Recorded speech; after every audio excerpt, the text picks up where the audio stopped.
Fluid mechanics fourth chapter buoyancy and flotation. हम start कर रहे हैं. First question, a cylinder made from wood given that S is equal to 0.6 of diameter D, diameter of cylinder is equal to D, and the length of the cylinder, या फिर आप उसको capital H कह सकते हो और the height of the cylinder कह सकते हो.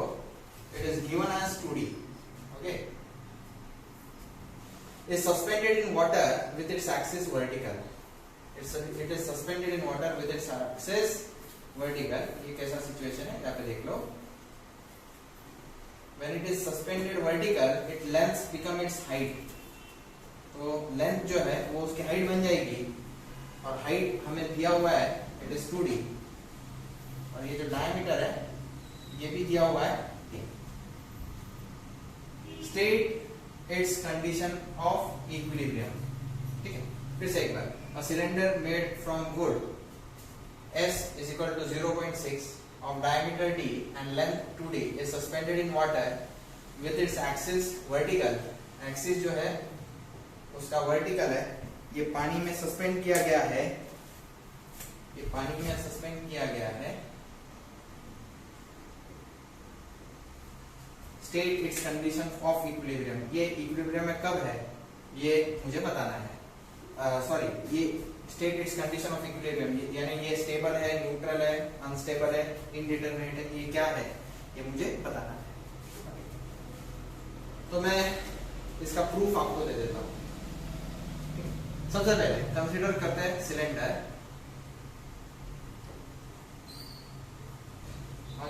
Late the cylinder be of height capital H. Let its diameter be small d.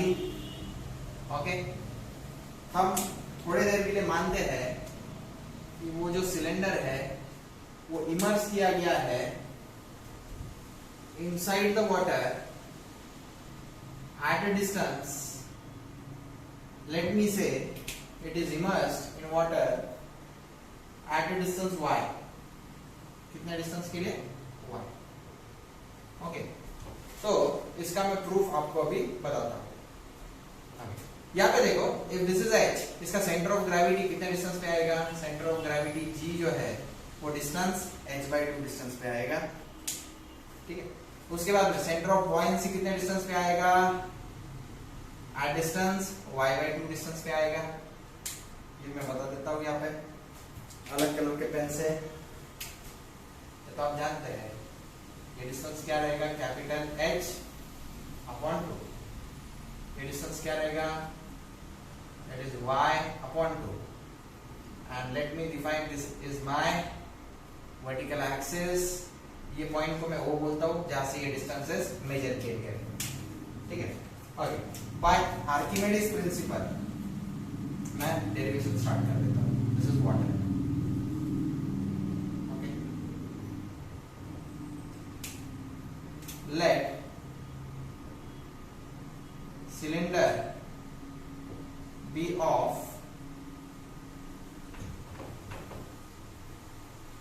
Made of material of specific density S. ठीक है, ये कौन से मटेरियल से बना है? सिलेंडर S नाम की स्पेसिफिक डेंसिटी है. ठीक है, तो उसके बाद में weight of cylinder, weight of cylinder, total weight of cylinder क्या हो जाएगा? वेट ऑफ सिलेंडर कैसे निकालूंगा मैं? Weight density of cylinder into volume of cylinder. Volume of cylinder. ठीक है, टोटल वॉल्यूम ऑफ सिलेंडर ऐसा बोलना चाहिए. WC यानी वेट डेंसिटी ऑफ सिलेंडर. ये भी मैं लिख देता हूं. WC will come out as SW, sorry, S into W of water. WC जो है यहाँ पे ऊपर डिफाइन कर देना चाहिए था मैंने, ठीक है, मैं नीचे डिफाइन कर दूंगा. WC जो है उसकी जगह पे मैं S into W of water into total volume of cylinder. Volume कैसे निकालते हैं? Area into height. सिलेंडर का टोटल हाइट क्या है? h. तो s into WW a into h. यहाँ पे डिफाइन कर देता हूं, where WC is equal to weight density of cylinder and it is given by what formula? WC कौन से फॉर्मूले से दिया जाएगा? It is relative density into weight density of water. और WW क्या है? W के सफिक्स में W क्या है? It is weight density of water. ठीक है. Let me call this as equation number 1. अब next I'll find weight of fluid displaced. Fluid की जगह पे मैं वाटर बोलूंगा more specifically. Wait of water displaced bye immersed volume of cylinder. ठीक है, ये सिलेंडर इंसर्ट करने के बाद कितना वॉल्यूम पानी का डिस्प्लेस हुआ उसका वेट मुझे निकालना है. तो मैं क्या करूंगा? It is weight density of water into volume of water displaced by cylinder. It is volume of water displaced by cylinder. तो weight density को WW. अब देखो बेस एरिया तो सेम है, कैपिटल ए. वॉल्यूम क्या रहेगा? Area into what? हाइट. तो कितना पानी में डूबा हुआ ये? y distance. तो इनटू y हो जाएगा. Call this as by Archimedes principle.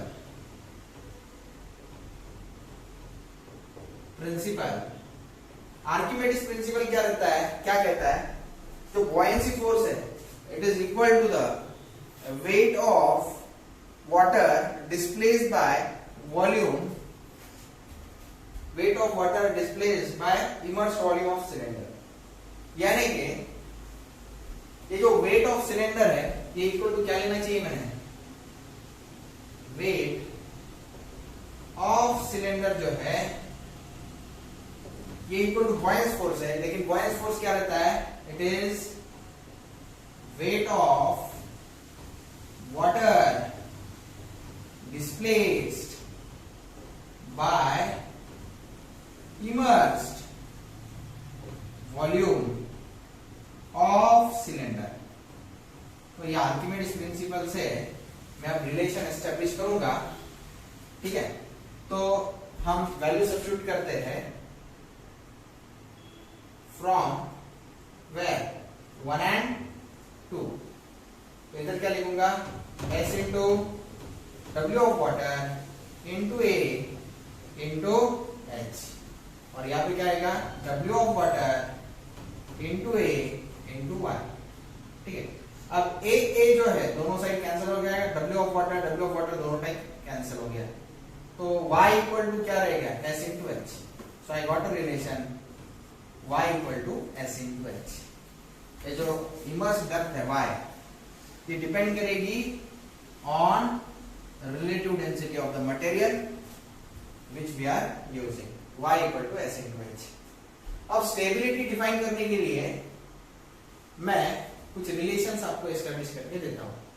जैसे कि also from figure OB bar, O से लेके P तक, ये क्या है? Distance of centre of buoyancy from O. तो OB bar is y/2. y की जगह पे मैं क्या लिखता हूं? y की जगह पे मैं SH/2 लिख सकता हूं. Call this as equation number 3. OB बार हो जाने के बाद आप OG बार निकालो. OG बार किसका डिस्टेंस है? It is distance of centre of gravity ठीक है। Distance of centre of gravity ये लिख के देना चाहिए क्या? नहीं, कोई जरूरत नहीं। ओजी बार क्या रहेगा? फ्रॉम फिगर हम इजीली कह सकते हैं it is h/2, h/2 for this is equation number 4। उसके बाद में bm बार, ठीक है, m यानी मेटासेंट्रिक हाइट, bm बार buoyancy सेंटर से मेटा सेंटर का distance, not metacentric height. bm बार जो है उसका स्टैंडर्ड फॉर्मूला है, it is I/V। I is moment of inertia of the part of cylinder which is immersed inside the water. Which part of cylinder is immersed inside water? देखो, मान लो ये cylinder है, तो ये सिलेंडर का नीचे का बेस सर्कल है ना, that is immersed inside water। तो for circle I का वैल्यू क्या रहता है? It is pi/64 into d⁴ and volume V यानी वॉल्यूम डिस्प्लेस्ड, वॉल्यूम कितना डिस्प्लेस हुआ है? तो volume displaced is nothing but ये बेस सर्कल का area into y, that is pi/4 d² into y। तो इसका अच्छे से सॉल्व करोगे, पाई विल गेट कैंसल आउट, ये d⁴ और d² तो ऊपर रह जाएगा सिर्फ d², नीचे 4 1 जा 4 16 जा 64, राइट? यस, 4 16 जा 64, d²/16। ये y जो है, y की जगह पे मैं s into h लिख सकता हूं ना, y की जगह पे s into h लिख सकता हूं, into 1/y है, तो d²/16 into 1/sh। तो this is bm bar, call this as equation number 5। अब bm बार है मेरे पास, ओके। अब मैं क्या कर सकता हूं, उसके ऊपर से om बार निकाल सकता हूं। om बार मैं फाइंड कर सकता हूं, om bar is ob bar plus bm bar. om बार क्या है?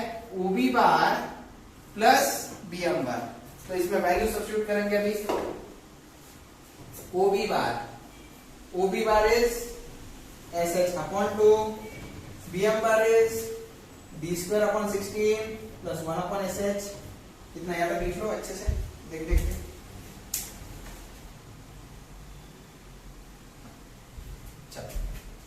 तो ये रिलेशन मेरे पास आ गया है, ये d²/16 into 1/sh।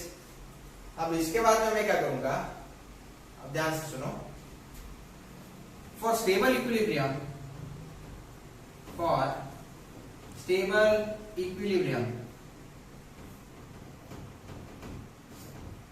Floating bodies के लिए स्टेबल इक्विलिब्रियम कब रहता है, मैं आपको ओरली एक्सप्लेन करता हूं। देखो, ये पानी में इमर्स्ड है बॉडी, ओके।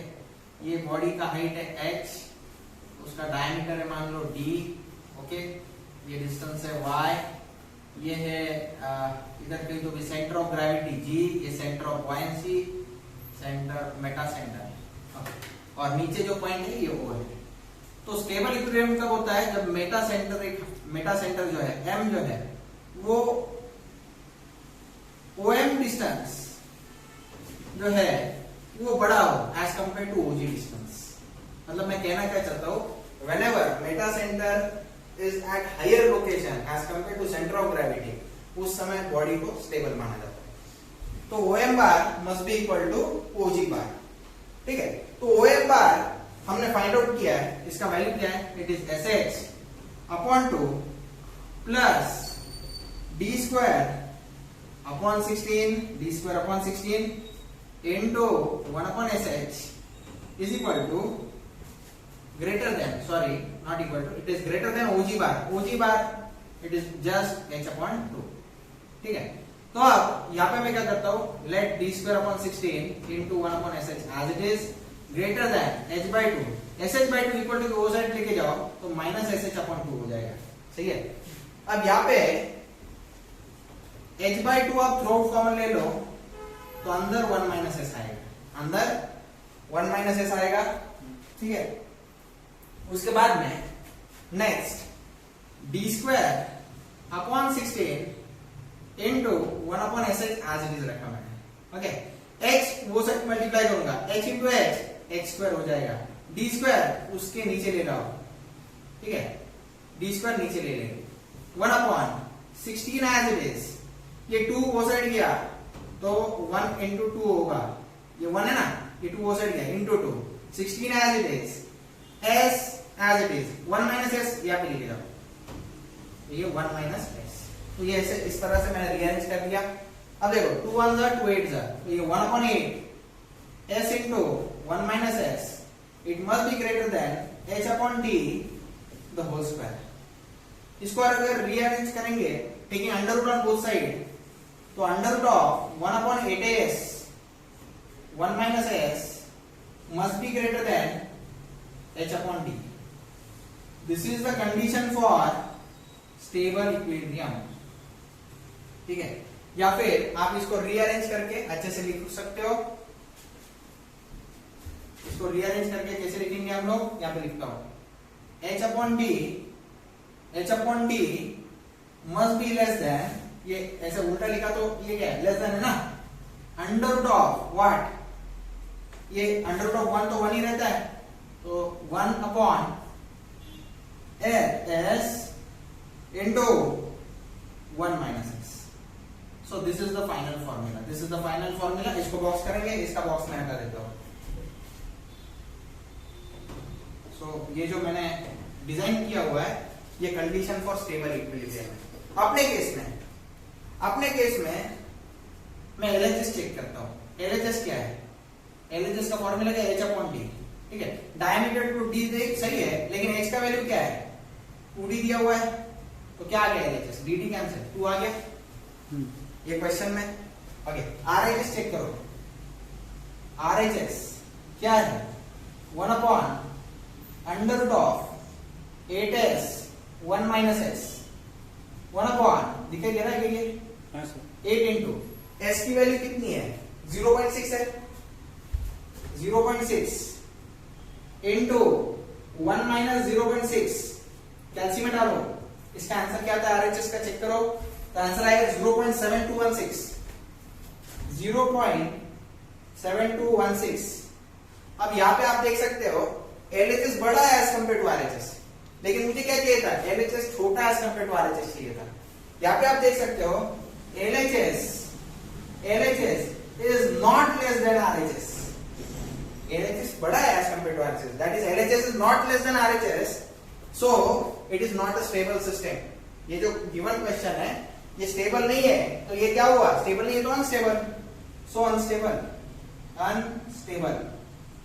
सिस्टम, या फिर लिखो सिस्टम इज अनस्टेबल, जगह नहीं मेरे पास, आप लिख लो।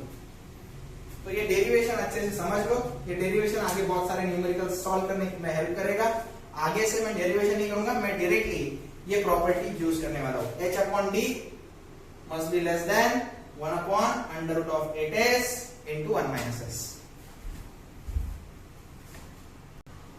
Okay, so the system is unstable, और यही ऑप्शन हमें दिया गया, ऑप्शन बी सही है।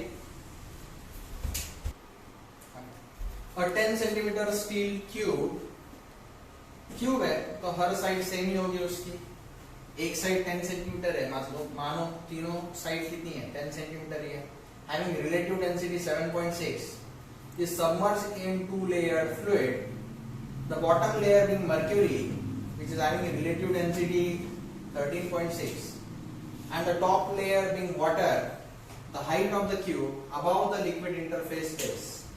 तो आसान सवाल है, कैसे करते ध्यान से सुनो, ठीक है। मान लो दो लिक्विड एक साथ डाले गए हैं, मर्क्यूरी है जिसका रिलेटिव डेंसिटी 13.6 है मर्क्यूरी के लिए, और दूसरा लिक्विड जो है वो वाटर है।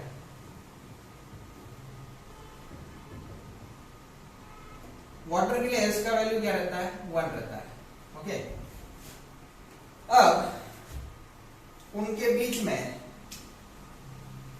उसके अंदर एक क्यूब डाला गया है, क्यूब जिसका हर एक डायमेंशन कितना है, 10 centimetre.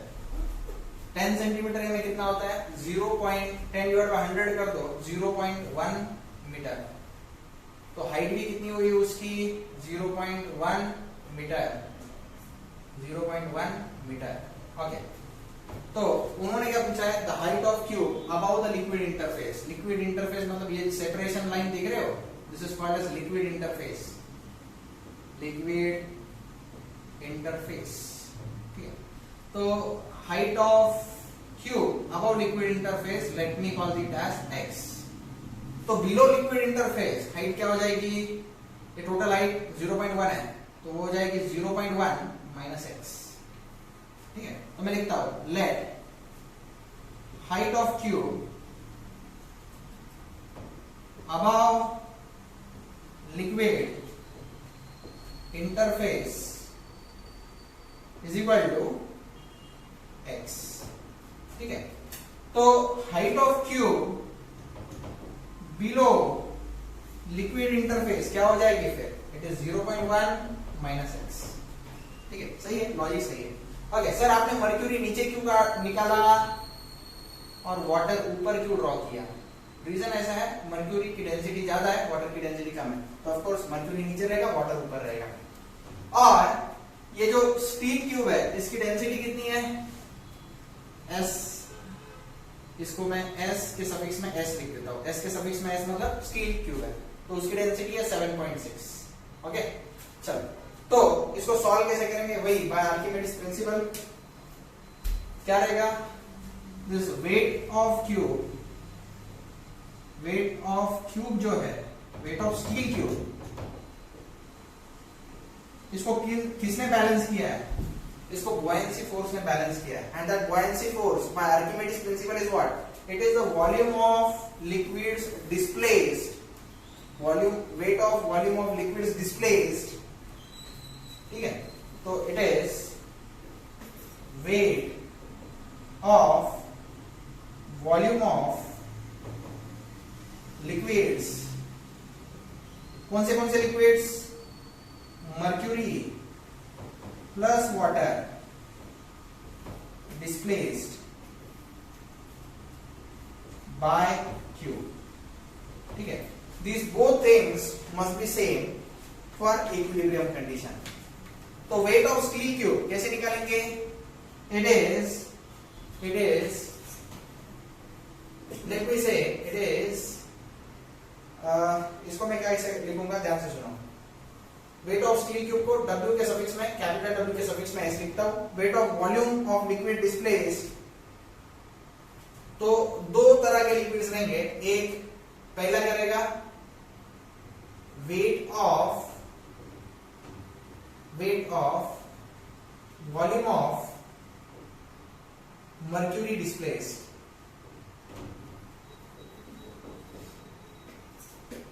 Bye part of cube,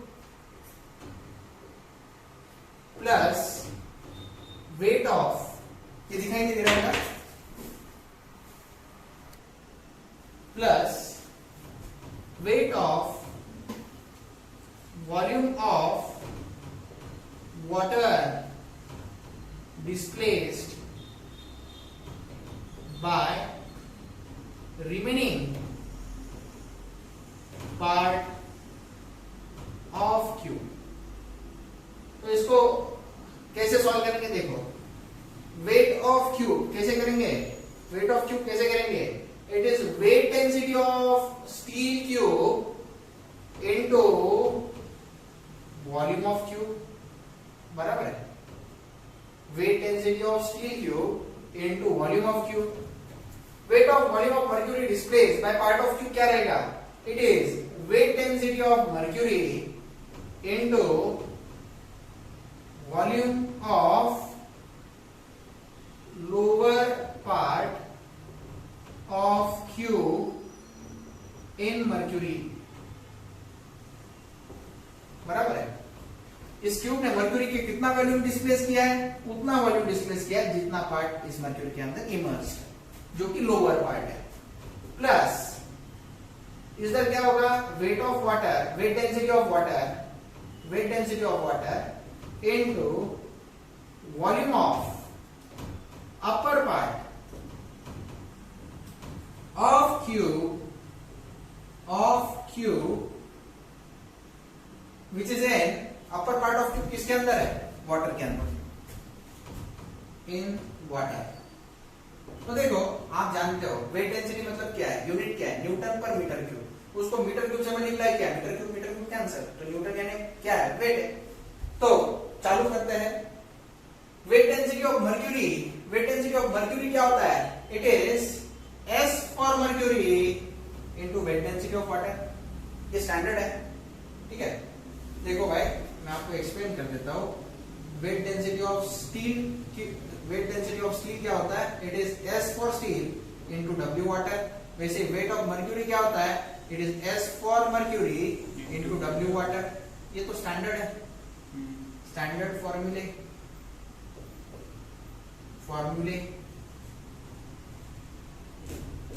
ठीक है। तो इसको आप चैलेंज नहीं कर सकते, ये तो स्टैंडर्ड है, इसका क्या एक्सप्लेनेशन देना। WS का फॉर्मूला क्या लिखो, SS into W water into volume of entire cube क्या रहेगा, अरे क्यूब का क्यूब है यानी हर साइड का 0.1 into 0.1 into 0.1, 0.1 into 0.1 into 0.1, okay. It will be equal to SM into WW, और इसका वॉल्यूम जो है मर्क्यूरी में कितना पार्ट है, देखो क्यूब का जो बेस है वो तो 0.1 इंटू 0.1 इंटू क्यूब का जो हाइट है मर्क्यूरी के अंदर it is 0.1 minus x into 0.1 minus x plus W for water into volume of upper part of cube क्या आएगा, अपर पार्ट देखो 0.1 इंटू 0.1, देखो ये क्यूब है ना, तो इसका तो ऐसा है ना, ये देखो ये 0.1, तो ये भी कितना 0.1, और हाइट कितना है इसका x, तो 0.1 इंटू 0.1 इंटू एक्स, ये दिखाई दे रहा है, ओके। चलो तो अब इसमें से जो चीजें कैंसिल हो सकती है उन्हें कैंसिल कर देंगे, बाकी का सॉल्व करेंगे। देखो through out divide through out by WW, wait density of water से थ्रू आउट डिवाइड कर दो, ये क्या हो जाएगा SS, ठीक है, SS इनटू 0.1 इंटू 0.1 इंटू 0.1 आ जाएगा 0.001 is equal to SM 0.1 into 0.1 क्या होता है 0.01 इंटू 0.1 माइनस एक्स, सही है। उसके बाद में प्लस ये तो डिवीजन में चला गया WW, क्या बचा 0.1 इंटू 0.1 0.01 इंटू एक्स, सही है। ओके, अब रिस्पेक्टिव वैल्यूज पुट कर देंगे। S for steel is how much, it is 7.6 into 0.001, S for mercury is 13.6, ठीक है। ये अंदर मल्टीप्लाई कर दो इसके साथ, ये हो जाएगा 0.001, और ये x के साथ मल्टीप्लाई करो, ये हो जाएगा 0.01 x ब्रैकेट और 0.01x। चलो अच्छे से सॉल्व करेंगे। 13.6 इंटू दिस टर्म क्या आ जाएगा, ये बोलो तो भाई 13.6 इंटू 0.001, ये क्या होता है 0. कैलकुलेट करो 13.6 इंटू 0.001, 0.0136, 0.0136, ओके। उसके बाद में ओके नेक्स्ट ये 13.6 इंटू 0.01,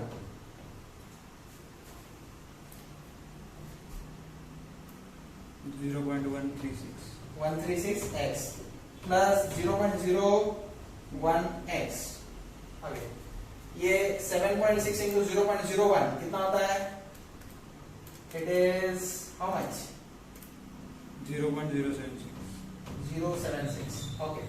ये टर्म इक्वल टू वो साइड जाएगा, तो 0.076 माइनस 0.0136, और इन दोनों का जब मैं सबट्रैक्शन करूंगा, करो तो कैलसियम है माइनस 0.136 प्लस 0.01, ये कितना आता है सर, ये 0.008। तो ये सॉल्व करो, माइनस 6 इंटू 10⁻³ आएगा, इनका करो तो माइनस 0.126 आएगा, माइनस एन कैंसल, 6 इंटू 10⁻³ को 0.126 से डिवाइड करो तो गेट 0.0476 मीटर, और ये अगर मुझे सेंटीमीटर, यस सेंटीमीटर में आंसर दिया है तो मल्टीप्लाई बाय 100 कर दो इंटू 100, सेंटीमीटर में आंसर आ जाएगा सेंटीमीटर में आंसर है 4.76 centimetre and it comes out to be option B 4.76 centimetre. Yes, option B is correct. ये चेक कर लो, ये 0.0076 आना चाहिए, 0.0076. तो option B is correct, that is 4.76 centimetre. तो x का value, that cube must be 4.76 metre above the liquid interface. With methane of density 0.75 kg per meter cube, एक बलून है, उसके अंदर मीथेन गैस है और डेंसिटी ऑफ मीथेन मुझे दिया गया है.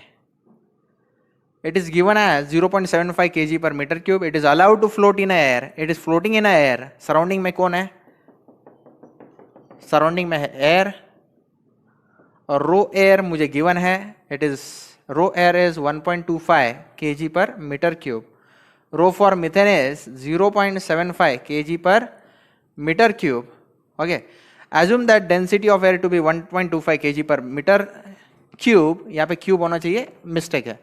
What is the volume of the balloon which will lift the man of 750 Newton?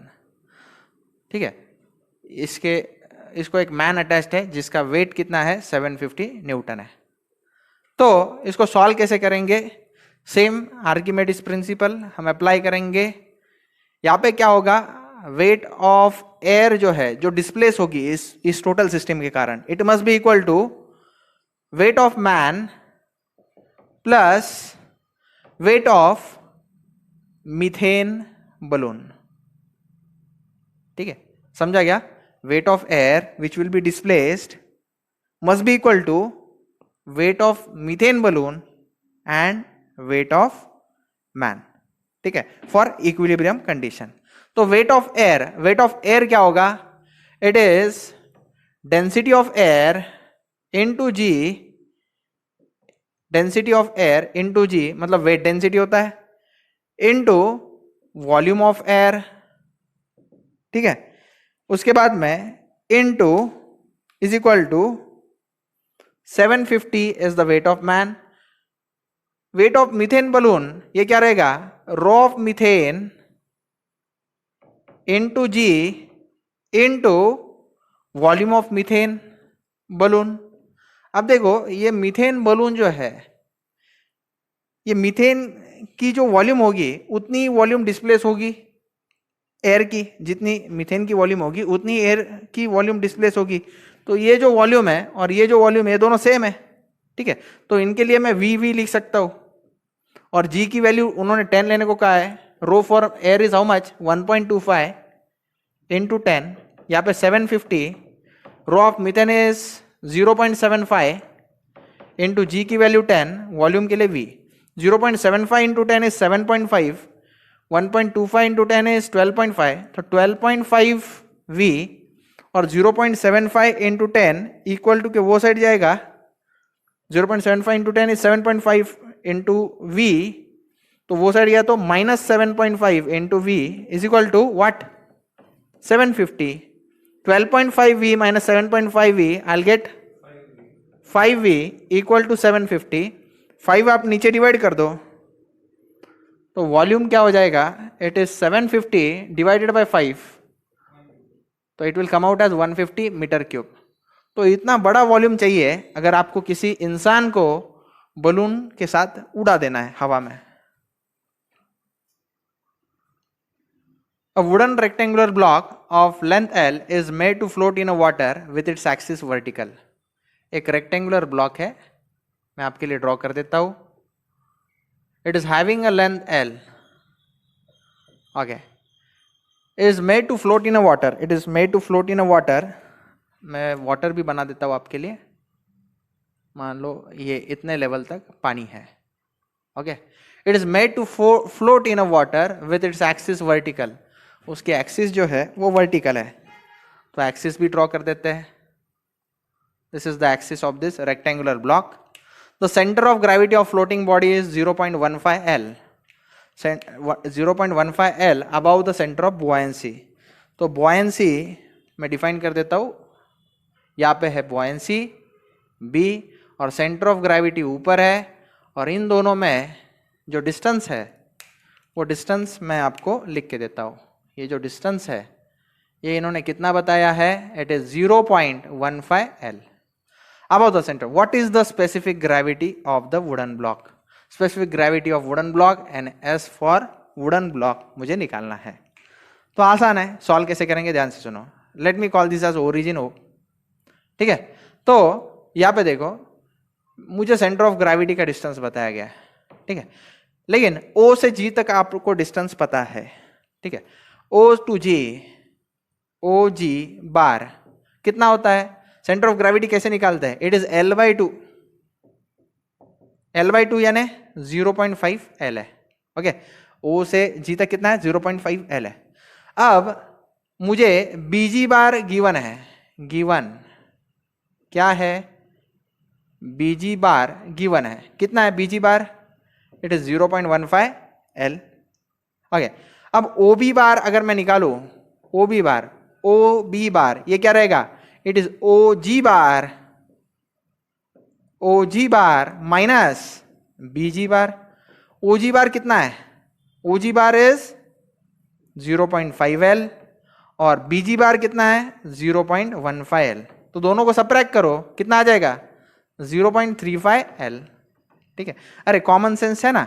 यहाँ पे देखो ये जो डिस्टेंस है, ये डिस्टेंस है, मैं ब्लू कलर का पेन यूज करता हूं, ये जो डिस्टेंस है ये L/2 है, यानी 0.5 L है. देखो ना, टोटल हाइट L है तो सेंटर ऑफ ग्रेविटी कहाँ पे रहेगी, 0.5 L. ये कितना है, 0.15 L. तो ऑफ कोर्स ये कितना होगा, ये 0.5 L, ये 0.15 L, तो इसको होना चाहिए 0.35 L. तो वही मैंने निकाल के दिखाया आपको. अब देखो सेंटर ऑफ बॉयंसी आप जानते हो, जितना पार सीमर्स है उसका सेंटर है वो, तो ऊपर का पार्ट कितना होगा, 0.35 और नीचे का पार्ट कितना, 0.35.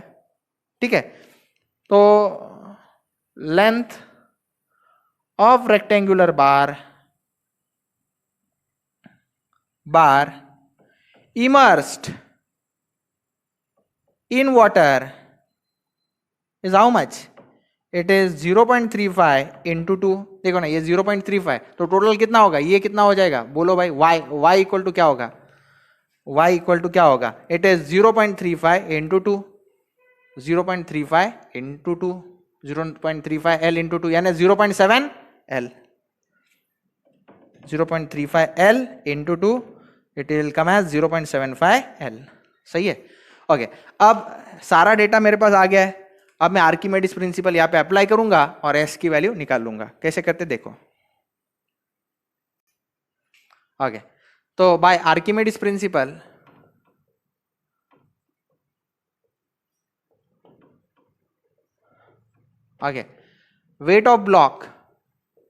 weight of rectangular block must be equal to weight of volume of water displaced by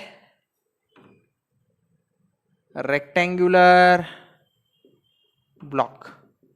ठीक है, तो ये आर्किमेडिस प्रिंसिपल है. वेट ऑफ ब्लॉक यानी क्या, wait density of wooden block. Wait density of wooden block कैसे करेंगे, that is S for wooden block. S for wooden block के लिए मैं SWB लिखता हूं, यानी wooden, W for wooden and B for block. ठीक है, S for wooden block. Actually ये कैसा होना चाहिए, wait density of wooden block into volume of total rectangular wooden block. सही है ना, weight density of wooden block into total volume of weight density of wooden block into volume of total rectangular wooden block. और यहां पे क्या होना चाहिए, weight density of water into volume displaced, volume of water displaced by part of wooden block. ठीक है, अब कैसे करेंगे ध्यान से सुनो. Wait density of wooden block क्या रहेगा? It is relative density of wooden block into weight density of what? Water, W water into volume of total rectangular block क्या रहेगा? देखो, लेंथ इनटू नीचे का base area. It is length into नीचे का base area, length L into नीचे का base area A. और यहां पे क्या हो जाएगा? Wait density of water into volume of water displaced by part of wooden block. Volume कैसे निकालेंगे? ये इसकी हाइट कितनी है? वॉल्यूम इमर्स कितना है? Y है. Y into base area. It will come out as Y into base area. अब बेस एरिया दोनों side cancel. Weight density of water 9810 cancel. तो ये क्या रह गया? SW into L is equal to what? Y. ठीक है. Y की जगह पे मैं क्या डालूंगा? Y की जगह पे क्या डालूंगा? 0.7, सॉरी 0.75 नहीं, only 0.7 L. 0.35 into 2 is 0.7 L. तो 0.7 L और यहाँ पे क्या? SW का वैल्यू कितना है? वही तो निकालना है sir. SW into L. LL will get cancel out. तो SW का आंसर आ गया. It comes as 0.7. So answer C check करो, इसमें 0.7 आएगा. So option C is correct. That is C equal to 0.7. A large metacentric height in a vessel. तो options दिए हुए हैं, चेक करना है. Improve stability and makes periodic time of oscillation longer. गलत है. Impair stability and makes periodic time of oscillation shorter. ये भी गलत है. Has no effect on stability or periodic time of oscillation. ये भी गलत है. It improves stability and makes period time of oscillation shorter. ये ट्रू है. Option D is correct. ठीक है. इसका रीजन मैं आपको देता हूं. उन्होंने क्या बोला? Large metacentric height. Metacentric height मतलब GM. तो टाइम पीरियड जो है inversely proportional to under root of GM है. तो ये अगर बड़ा होगा तो ये इनवर्स रिलेशन होने के कारण टाइम पीरियड जो है वो क्या होगा? कम होगा. It improve stability and makes periodic time of oscillation shorter. T कम होगा. तो option D is correct. Stability of a floating body can be improved by which of the following. Floating body का स्टेबिलिटी हम कैसे improve कर सकते हैं? Making its width larger. It's a correct option. ये सही है. उसके बाद में making the draft small. It is also correct. Yes. Keeping the centre of mass लो. ये नहीं है. reducing its density, this is the okay. keeping its center of mass low, ये होना चाहिए. keeping its center of mass low ये होना चाहिए. reducing its density ये नहीं है. तो 1, 2 and 3 only are the correct.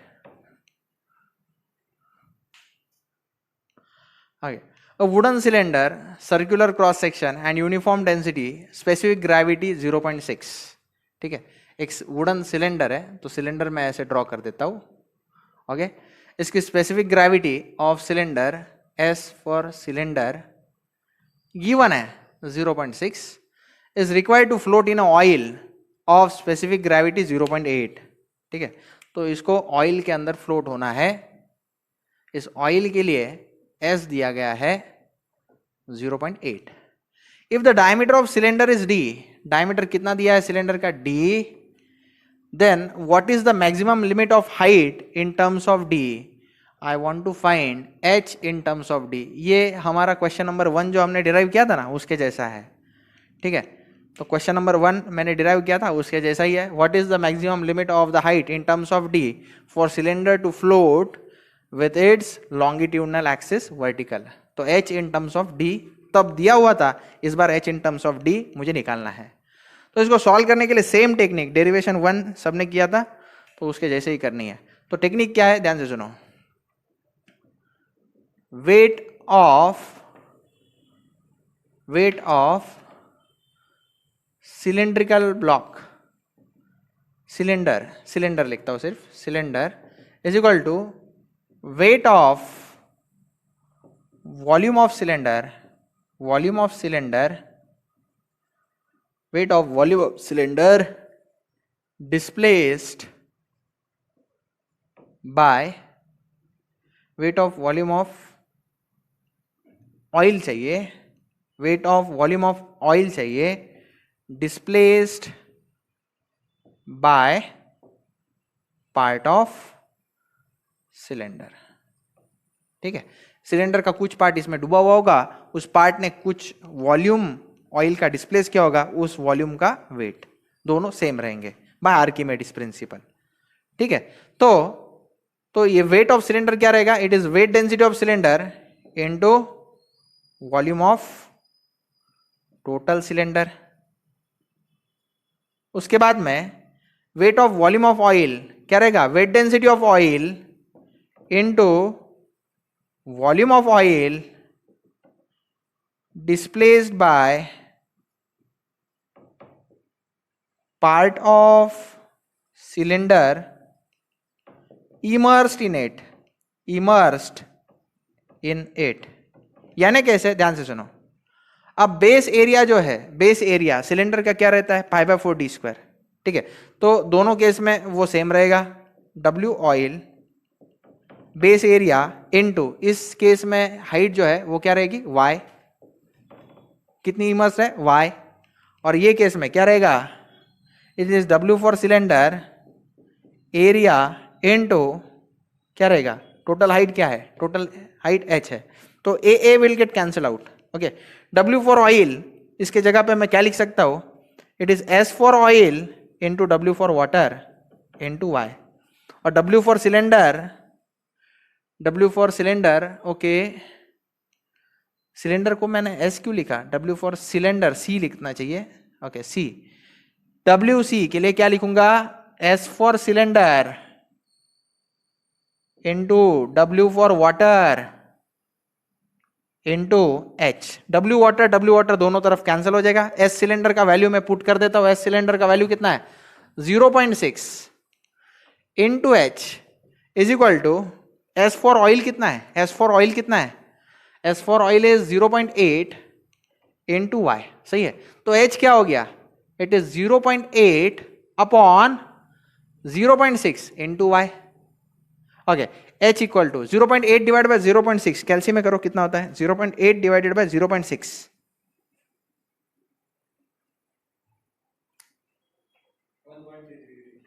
1.333 into Y। Okay, sorry मैं ऐसा नहीं करना चाहता, I want to bring it in the form of Y equal to SH। तो Y इक्वल टू क्या बन जाएगा, 0.6 डिवाइड बाय 0.8 इंटू H। अब करके देखो, 0.6 अपॉन 0.8 आता है 0.75 इंटू H। तो मैं ये फॉर्मेट क्यों चाहता था, क्योंकि मैंने from derivation of example 1 compare करो with Y equal to SH, इसके साथ कंपेयर करो। ठीक है, इसको इसके साथ कंपेयर करो, तो S का वैल्यू क्या है यहाँ पे, 0.75 है। सही है, अब इसको पुट करो, put in H upon D, हमने ऑलरेडी फाइंड किया, H अपॉन D का रेशियो कितना होना चाहिए, मैक्सिमम कितना होना चाहिए, it is 1 upon under root of what, 8 into S 1 minus S, maximum इतना होना चाहिए। ठीक है, फॉर स्टेबिलिटी कंडीशन। तो H अपॉन D, ये कैल्शियम में डालो, 1 upon under root of 8 into S की जगह पे क्या डालो, 0.75 इंटू 1 माइनस 0.75, कैल्शियम में डालो, आंसर कितना आता है बताओ, ये दिखाई नहीं दे रहा है। आगे फिर से एक बार y इक्वल टू 0.75 H आया, उसके बाद में फ्रॉम डेरिवेशन 1 कुछ रिजल्ट आया था ना, y equal to S into H। तो इसके साथ अगर कंपेयर किया, S का वैल्यू 0.75, तो इसको स्टैंडर्ड रिजल्ट जो हमने उस बार डिराइव किया था, H upon D must be less than, हमने क्या डिराइव किया था, H upon D must be less than 1 upon 8S 1 minus S। तो लिमिटिंग वैल्यू क्या है इसकी, equal to 1 upon 8S 1 minus S। तो इसमें S की जगह पे 0.75 डालो, जो आंसर आता है मुझे बताओ, 0.8164। तो H जो है ये 0.8164D इतना होना चाहिए। तो ऑप्शन ए जो है वो सही है। तो option A is correct, 0.816D। A block of steel, specific gravity 7.85 S for steel दिया गया है. S for steel is 7.85. Will float at a mercury water interface. It will float. That steel block will float in a mercury water interface as shown in the figure. What will be the ratio of dimensions of A and B for this condition? This is the value of A and this is the value of B. तो A upon B का ratio मुझे find करना है इस condition के लिए. तो आसान है. आप जो है आर्किमिडीज प्रिंसिपल लगा दो. तो यहाँ पे जो है buoyancy फोर्स है BUOYANCY. buoyancy force जो है it is going to be equal to weight of water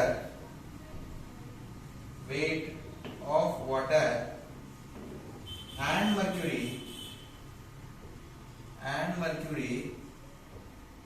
displaced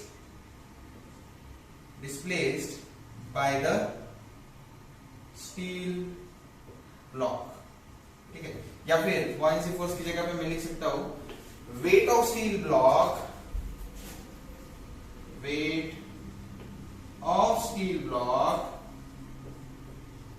is equal to weight of water and mercury displaced by a steel block. ठीक है. ये आर्किमिडीज प्रिंसिपल मैं apply करता हूं. weight of steel block क्या है? weight of steel block निकालने के लिए weight density of steel block into volume of steel block करना चाहिए. weight density of steel block क्या रहता है? it is specific gravity of steel block into weight density of water. ठीक है. ये स्टैंडर्ड फॉर्मूला है. volume of steel block क्या रहता है? it is 4/3 या फिर सॉरी 4/3 नहीं, ये थोड़ी स्फेरिकल है. क्या बोले देखो, ये स्टील ब्लॉक जो है मैं यहाँ पे आपके लिए रीड्रॉ करता हूं. ये वो स्टील ब्लॉक है. ओके. तो ये जो एरिया है इसको मैं कैपिटल ए कहता हूं. इस एरिया को इस हाइट से अगर मल्टीप्लाई किया तो वॉल्यूम आ जाएगा. ये हाइट कितना है total? It is A plus B. तो यहाँ पे area A into A plus B आएगा. ओके. इक्वल टू वो से weight of water and mercury displace by the steel block. Weight of water कितना डिस्प्लेस हुआ है? It is weight density of water into volume of water displaced by steel block. तो ये क्या हो जाएगा? ध्यान से सुनो. Weight of water W, weight density क्या है? W के सफिक्स में W, स्मॉल w यानी वेट डेंसिटी, और इसके सफिक्स में जो W है उसका मीनिंग वाटर. तो ये वॉल्यूम क्या होगा? ये अगेन ये टॉप वाला वॉल्यूम रहेगा. टॉप वाला वॉल्यूम मतलब क्या? यहाँ पे देखो ये वाटर है. ओके. तो कैपिटल ए एरिया इनटू उसका हाइट कितना है? Small A. तो वॉल्यूम क्या हो जाएगा? Capital A into small A plus weight of water and mercury displace ना. तो यहाँ पे weight density of mercury into volume of mercury displaced by steel block. Okay.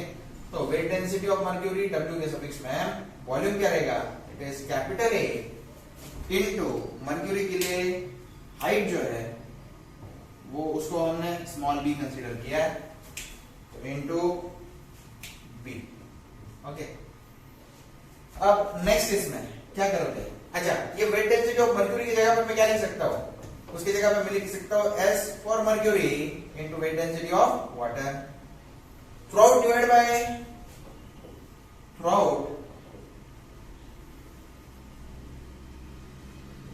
By weight density of water. तो ये इधर अगर divide by weight density of water करो तो ये कट हो जाएगा, इधर ये कट हो जाएगा, इधर ये कट हो जाएगा. अब वैल्यू सब्स्टिट्यूट करना चालू करो. S for steel is 7.85. So I'll put 7.85 into A plus B is equal to, यहाँ पे capital A into small A plus यहाँ पे S for mercury is what 13.6 into capital A into small b. Again यहाँ पे through out divide by capital A अगर कर दूंगा, ये कैपिटल ए और ये कैपिटल ए कैंसिल हो जाएगा, तो मेरे पास क्या बचा 7.85 into a plus b is equal to small a plus 13.6 b. ये दिखाई नहीं दे रहा है. 7.85 into a is 7.85 a, 7.85 into b is 7.85 b is equal to a plus 13.6 b. Okay.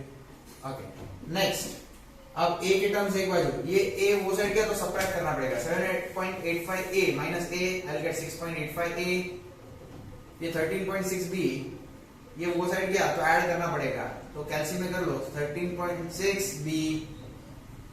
Okay, sorry subtract करना पड़ेगा, माइनस 7.85 b. तो कितना होता है कैल्शियम में कर लो 13.6 माइनस 7.85 5.75 b और ये 6.85 a. तो a अपॉन b आ जाएगा, it will is 5.75 divided by 6.85. The answer comes out to be 0.839 which is approximately, it matches with our option A which is 0.84. So option A 0.84 is the correct option. It is the ratio of A upon B. A spherical object of 1.5 meter diameter is completely immersed in a water. ये जो object है पानी के अंदर immerse किया गया, पानी में ड्रॉ कर देता हूं. That spherical object is completely immersed in a water reservoir and chained to the bottom. मान लो ये बॉटम है, तो बॉटम के साथ इसको चेन किया गया using a chain. If the chain has a tension of 5.3 kilonewton, chain के ऊपर टेंशन फोर्स है, टेंसाइल फोर्स है 5.3 kilonewton, then what is the weight of the object? Weight का एक्ट होगा डाउनवर्ड डायरेक्शन में. वेट मुझे फाइंड करना पड़ेगा when it is taken out of the reservoir into the air. ठीक है, तो एफबीडी जो है इसका कैसे बनेगा, यहाँ पे देखो, इसका वेट टेंसाइल फोर्स, यहां से कट करो तो टेंसाइल फोर्स, और ऊपर के डायरेक्शन में कौन सा फोर्स लगेगा, बुयांसी फोर्स. तो हम कह सकते हैं from figure F B is equal to W plus T. ठीक है, ओके. और ये जो है buoyancy फोर्स इक्वल टू क्या है, it is volume of, it is weight of volume of water displaced by sphere. Okay, और W जो है वो निकालना है. T की वैल्यू क्या है, T की वैल्यू v1 है, it is 5.3 kilo newton. So I must write 5.3 into 10⁻³ newton. Okay, तो नेक्स्ट स्टेप में weight of volume of water displaced by sphere क्या करूंगा मैं, weight density of water into sphere का वॉल्यूम क्या रहता है 4/3 पाई आर क्यूब. इसका डायमीटर कितना है 1.5 metre diameter.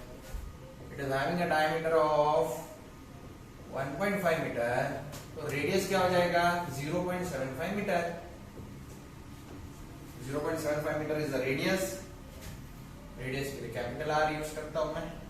Wait density of water is 9810 into 4/3 pi into 0.75 का क्यूब. ये कैल्शियम में आप डालोगे W as it is, और ये इसको मैं 5300 कह सकता हूँ. इंटू 10⁻³ करने के बाद 5300 हो जाएगा. W plus 5300. आप क्या करो, ये कैल्शियम में सॉल्व करो, इसका आंसर मुझे बताओ. इसका आंसर आ रहा है 17335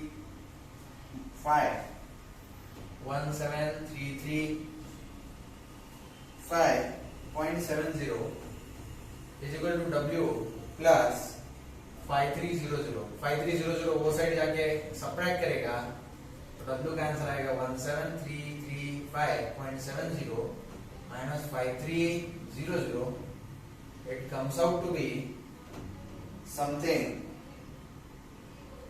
कितना आ रहा है ये,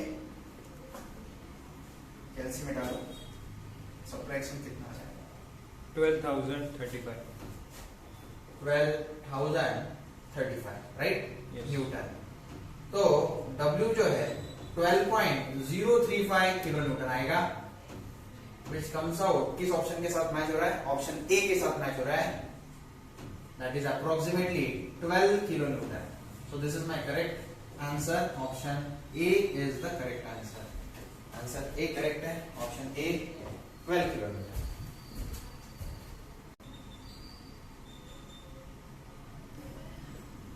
नेक्स्ट क्वेश्चन बहुत ही इंटरेस्टिंग है, आपको मजा आएगा। The weight of certain crown in air was found to be 14 newton. ठीक है, क्राउन मतलब आप जानते हो सर पे मुकुट जो होता है उसको क्राउन कहते हैं। तो एक क्राउन है जिसका वेट जो है 14 न्यूटन है, ठीक है, and it's weight in water, उसके वाटर के अंदर जब अगर वेट कैलकुलेट किया जाए it is 12.7 Newton. What was it, ठीक है, was it if relative density of gold is 19.3, density of water gamma w, ये gamma है actually, gamma w is 9.8 kilonewton per meter cube, was it, तो वो पूछ रहा है was it a pure gold, was it not a pure gold, data is insufficient, data is inconsistent। तो ये क्या है, तो ये बहुत ही इंटरेस्टिंग है, मजा आने वाला है। तो सबसे पहले मैं गिवन डेटा लिख देता हूँ। Weight of crown in air दिया गया है 14 newton, weight of crown in water is 12.7 newton. Water के अंदर वेट इतना कम क्यों है, because that some part of the weight is balance by buoyancy force. तो स्टेप 1 में मैं क्या करूंगा, बॉयंसी फोर्स पहले फाइंड करूंगा। Buoyancy force is what, it is weight of the crown in air minus weight of the crown in water. इन दोनों का जो सब्ट्रैक्शन होगा उतना मेरा बॉयंसी फोर्स होगा। So I will do it, 14 minus 12.7, it comes out to be I think 1.3 newton. Okay, 1.3 newton आया। अब ये बॉयंसी फोर्स क्या है, स्टेप 2 में बताता हूं। That buoyancy force is nothing but weight of volume of water displaced by crown। ठीक है, वो जो ताज है, क्राउन है, उसने कितना वॉल्यूम ऑफ वाटर डिस्प्लेस किया, उस डिस्प्लेस्ड वॉल्यूम ऑफ वाटर का वेट जो है that is nothing but equal to buoyancy force. तो ये 1.3 newton. Weight density of water क्या होता है, W के सफिक्स में स्मॉल w लिखता हूं मैं, इनटू वॉल्यूम की जगह पे वॉल्यूम, ये शब्द से मैं लिखता हूं। वॉल्यूम अगर मैं लिखूंगा तो आप समझ जाना क्राउन का वॉल्यूम है। Okay, wait density of water कितना है, 9810 इनटू दिस वॉल्यूम। वॉल्यूम की जगह पे कैपिटल V भी लिखा तो भी चलेगा, ये सेंटेंस लिखना मुझे थोड़ा डिफिकल्ट लग रहा है, तो कैपिटल V लिखता हूं, इज 1.3। तो वॉल्यूम का फॉर्मूला आ गया volume is how much, 1.3 divided by 9810।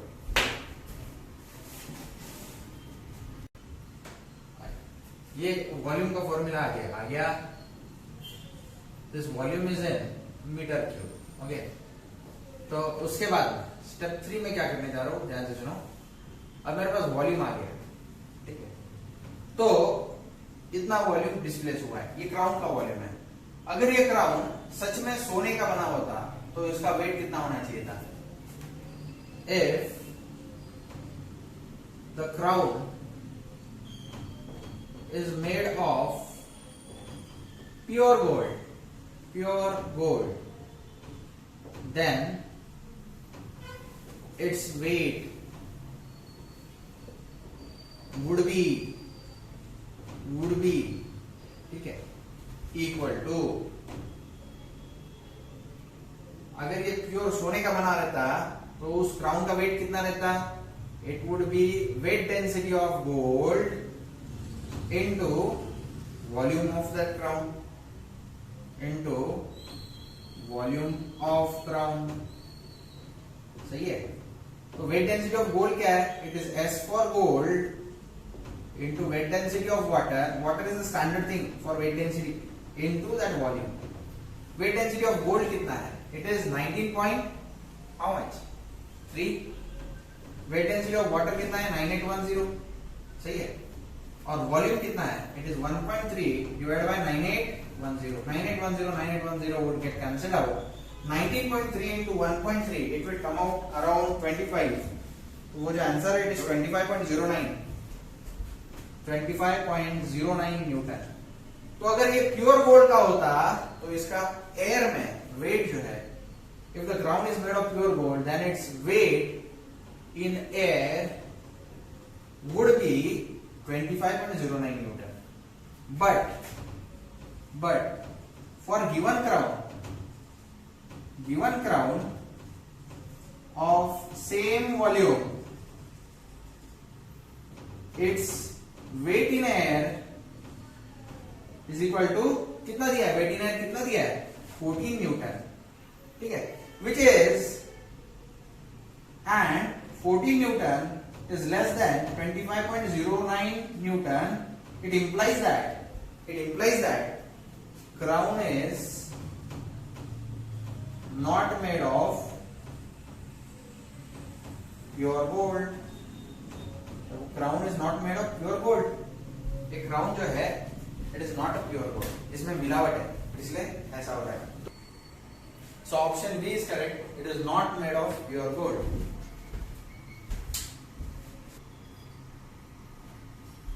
Match the list 1. This is the list 1 and this is list 2.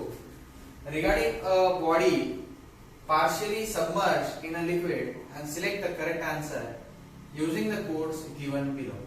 ठीक है, तो इसमें मैं बता दूं आंसर सी जो है वो सही है, यानी ए जो है इसके लिए 3 करेक्ट है। चेक करो सेंटर ऑफ प्रेशर के बारे में थर्ड पॉइंट सही है कि चेक करो। Point of application of hydrostatic pressure force, yes centre of pressure वो पॉइंट है at which we apply the hydrostatic pressure force. So first जो है ये थर्ड के साथ मैच होता है।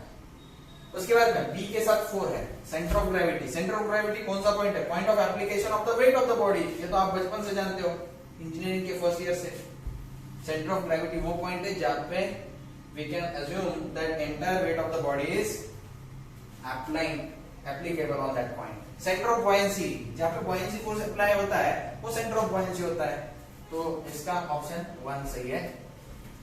It is the point of application of the weight of the displaced volume. Wait of the displaced volume मतलब क्या? It is nothing but buoyancy force. That weight of displaced liquid is nothing but buoyancy force.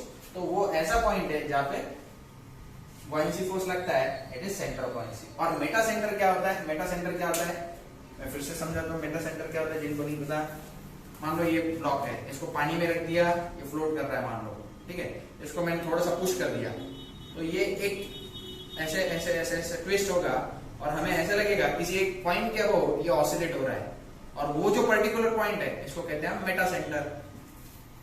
Meta centre क्या है? The point about which the body starts oscillating when tilted by a small angle. So इसका 2 option सही है।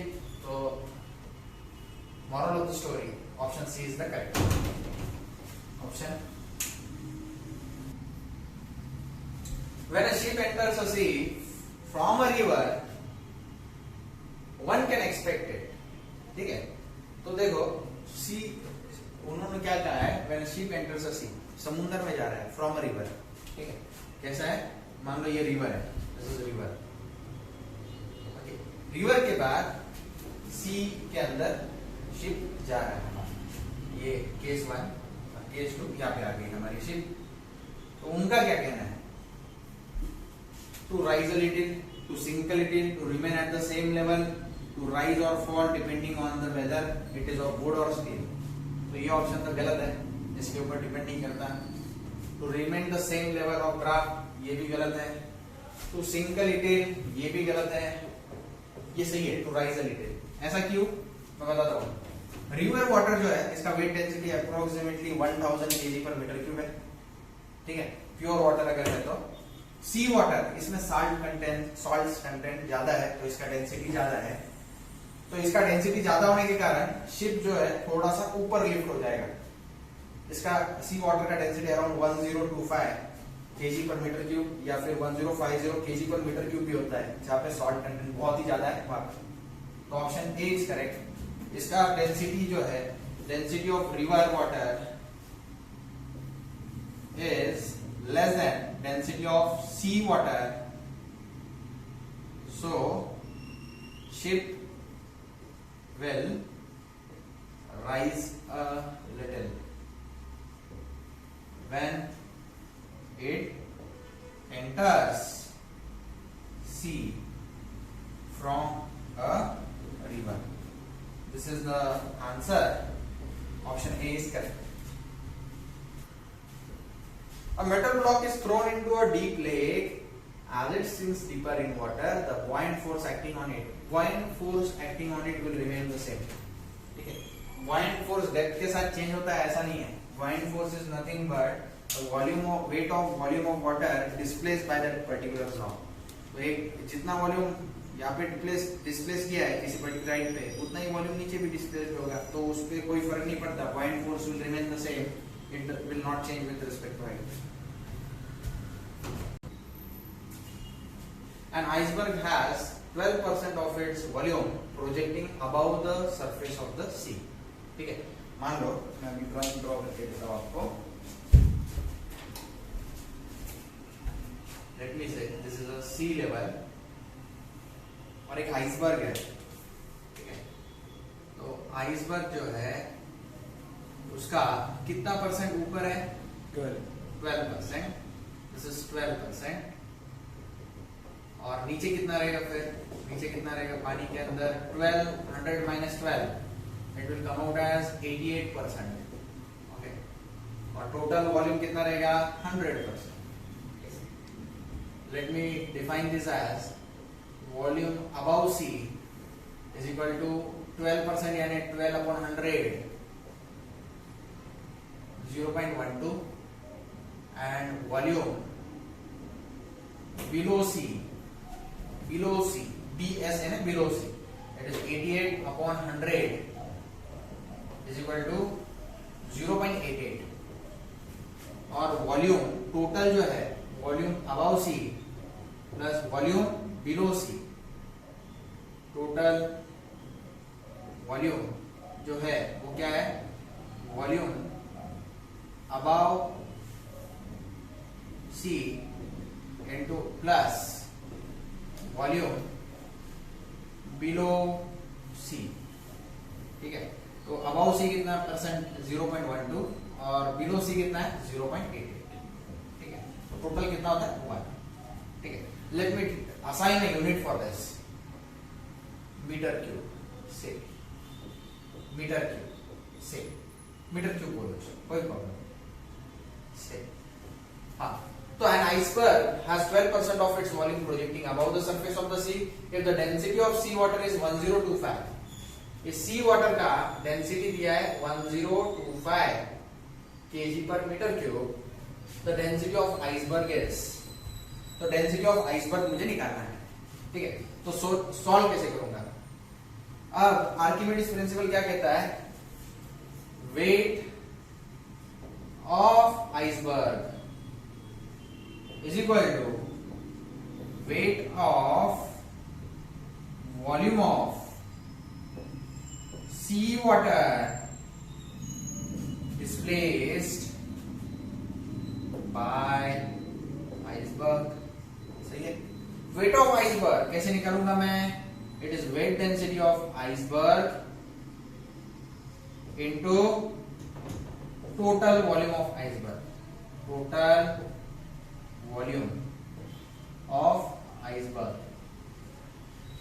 Weight of volume of sea water displaced by iceberg क्या रहेगा? It is weight density of sea water into volume of iceberg. कितना volume of sea water displace हुआ होगा? Volume equal to volume of iceberg which is inside the sea water, यानी 0.88 metre cube. यानी 88% of the volume is inside, right? तो volume of iceberg inside sea water, ठीक है। Weight density of sea water कैसे रहेगा? It is rho for sea water into G into this entire thing, ठीक है। और यहाँ पे वेट डेंसिटी ऑफ आइसबर्ग क्या रहेगा? It is mass density of iceberg into G into this entire thing which I have written it. यहाँ पे दोनों तरफ G G will get cancel out. Rho for iceberg into total volume कितना है? 1। Rho for sea water is what? 1025 into इसका volume कितना है? Volume of iceberg inside sea water कितना है? 0.88।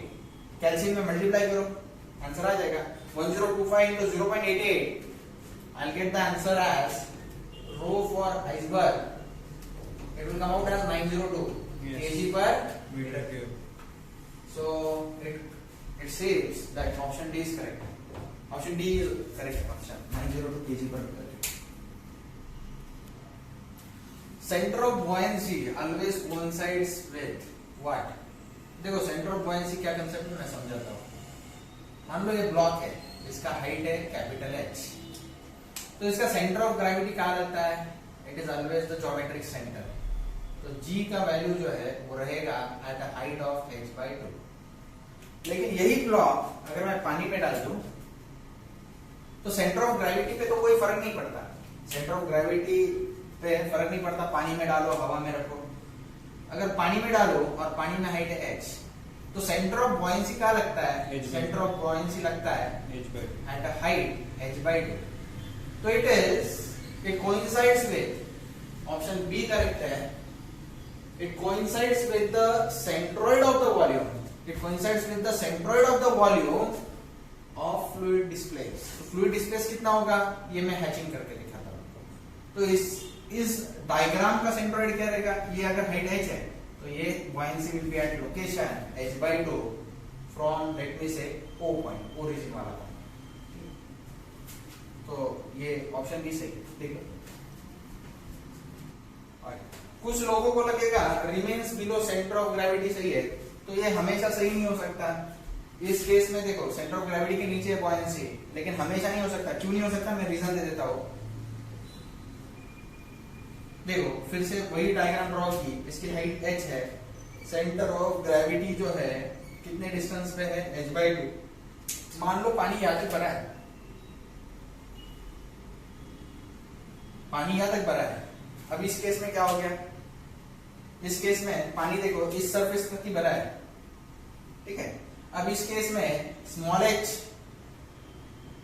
h equal to capital H हो गया। अब सेंटर ऑफ बुओयेंसी क्या रहेगा? सेंटर ऑफ बुओयेंसी और सेंटर ऑफ ग्रेविटी दोनों एक ही जगह पे आ जाएंगे। जो G है वही मेरा B है। सेंटर ऑफ ग्रेविटी भी तुम ही हो, सेंटर ऑफ बुओयेंसी भी तुम ही हो। तो इस केस में चेंज हो जाता है ना।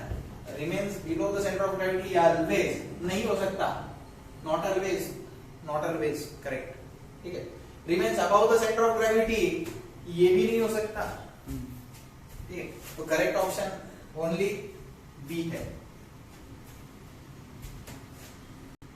और ऑप्शन ए के बारे में coincides with centre of gravity, ये इस बार करेक्ट है लेकिन ऊपर थोड़ी ना करेक्ट है, ठीक है।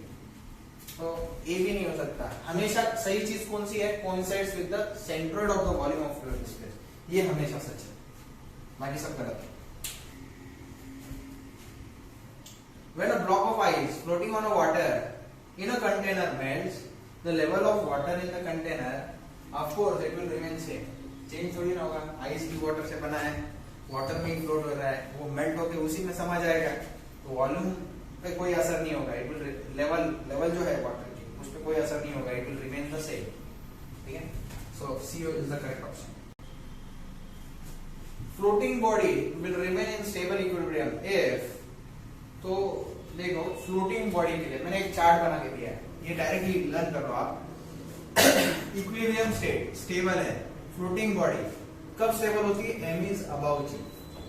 If m is above g तो फ्लोटिंग बॉडी स्टेबल रहेगी। फ्लोटिंग बॉडी अनस्टेबल कब रहेगी? When m is below g।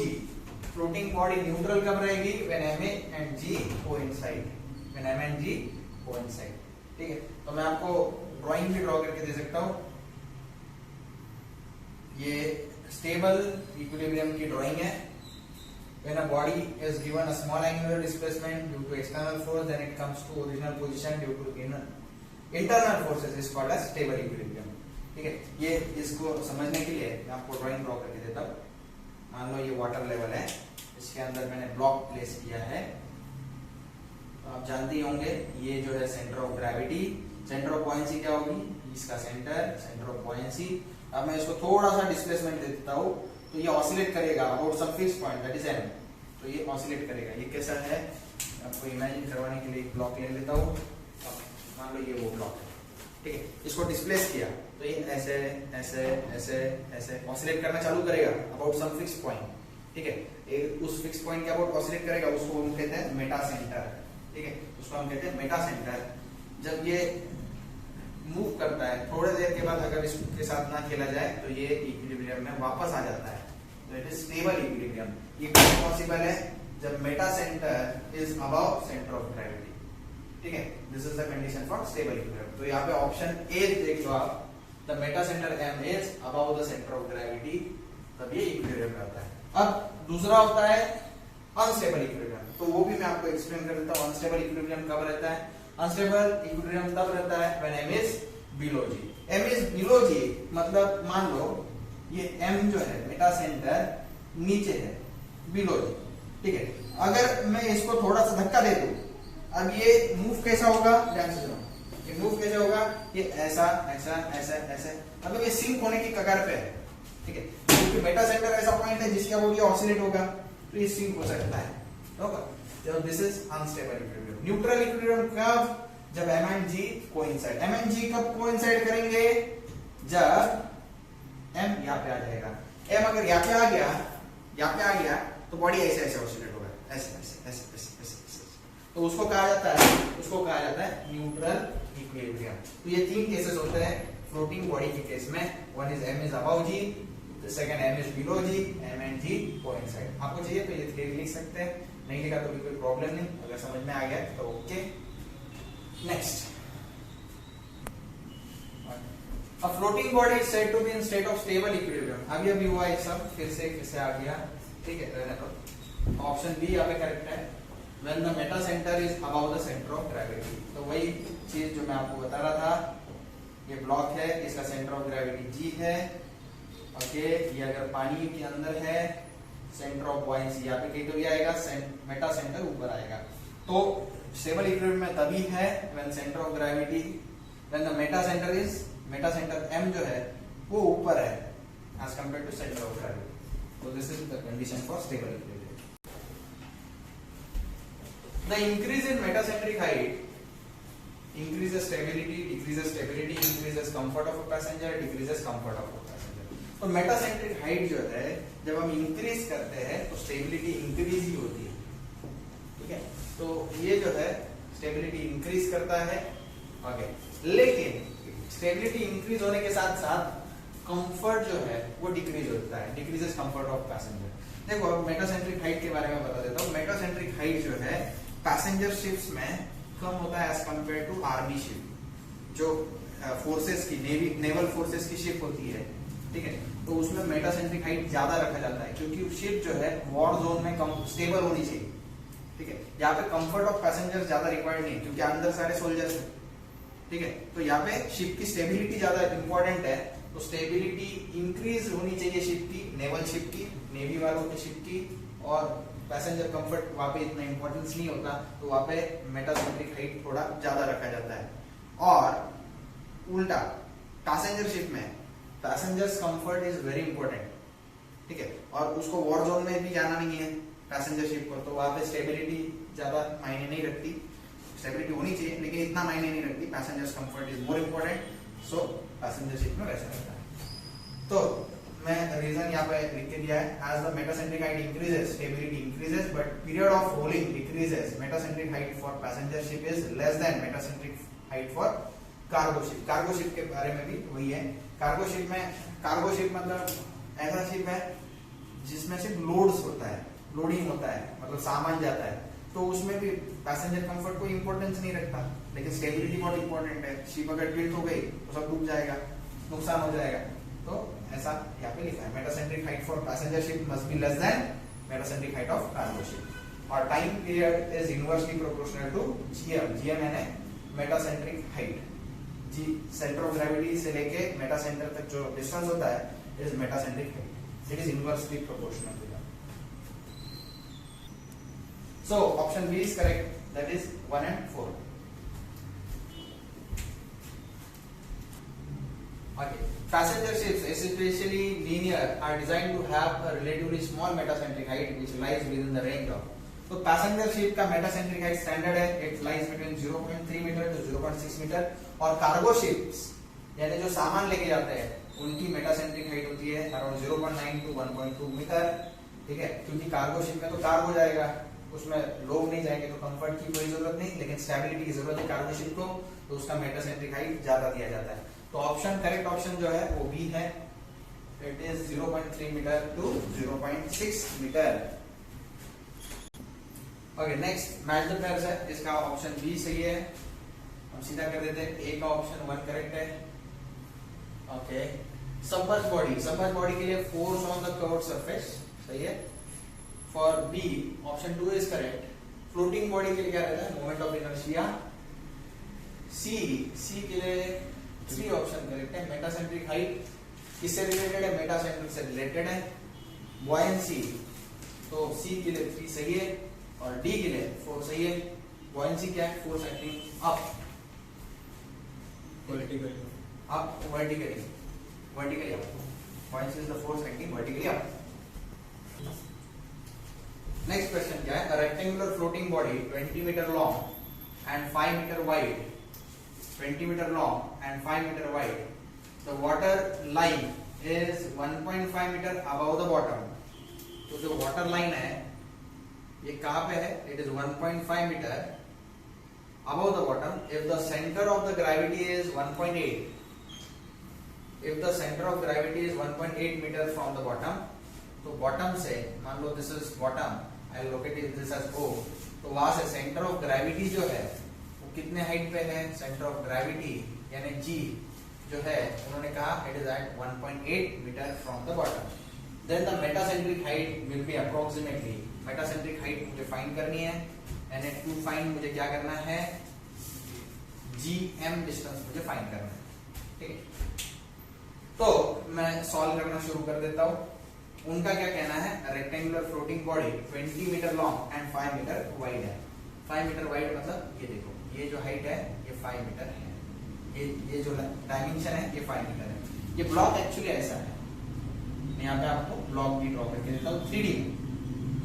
तो ब्लॉक के डायमेंशन कैसे दिए, ये जो है ये 5 मीटर है, ये जो है ये कितना है, this is 20 metre, and the height of the block मैं फाइंड कर सकता हूँ क्योंकि सेंटर ऑफ ग्रेविटी का डिस्टेंस है 1.8 मीटर फ्रॉम बॉटम, तो ऊपर ऑफ कोर्स कितना होगा 1.8, ऊपर ऑफ कोर्स 1.8 होगा, तो टोटल कितना होगा 1.8 plus 1.8, it will come out as 3.6 metre.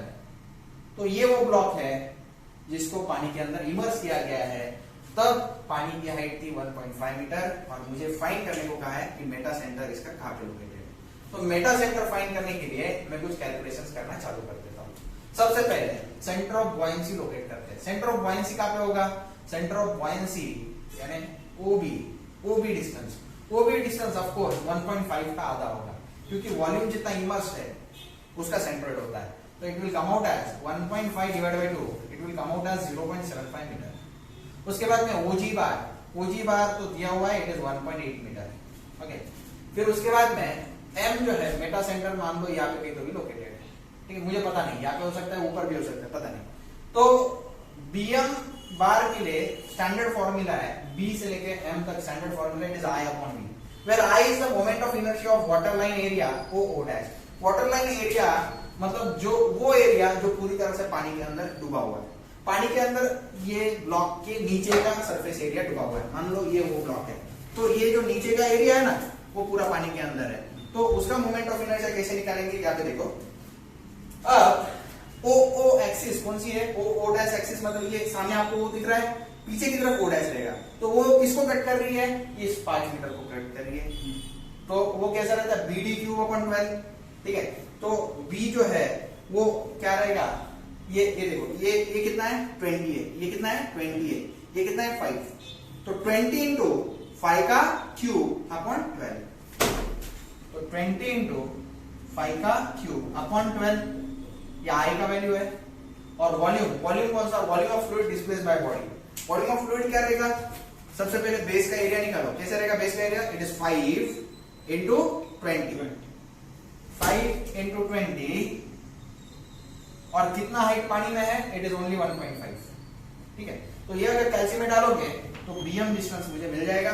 BM distance अगर आप करते हो इट इज 1.388 मीटर, 1.388 मीटर करके देखना कैल्सी में, तो BM डिस्टेंस हमारे पास आ गया, तो GM निकालने में कोई प्रॉब्लम नहीं। GM कैसे निकलेंगे, GM distance is going to be BM distance minus, तो GM डिस्टेंस मुझे निकालना है, G से लेके M तक डिस्टेंस निकालना है, तो मैं क्या करूंगा, BM distance minus BG distance, minus BG distance.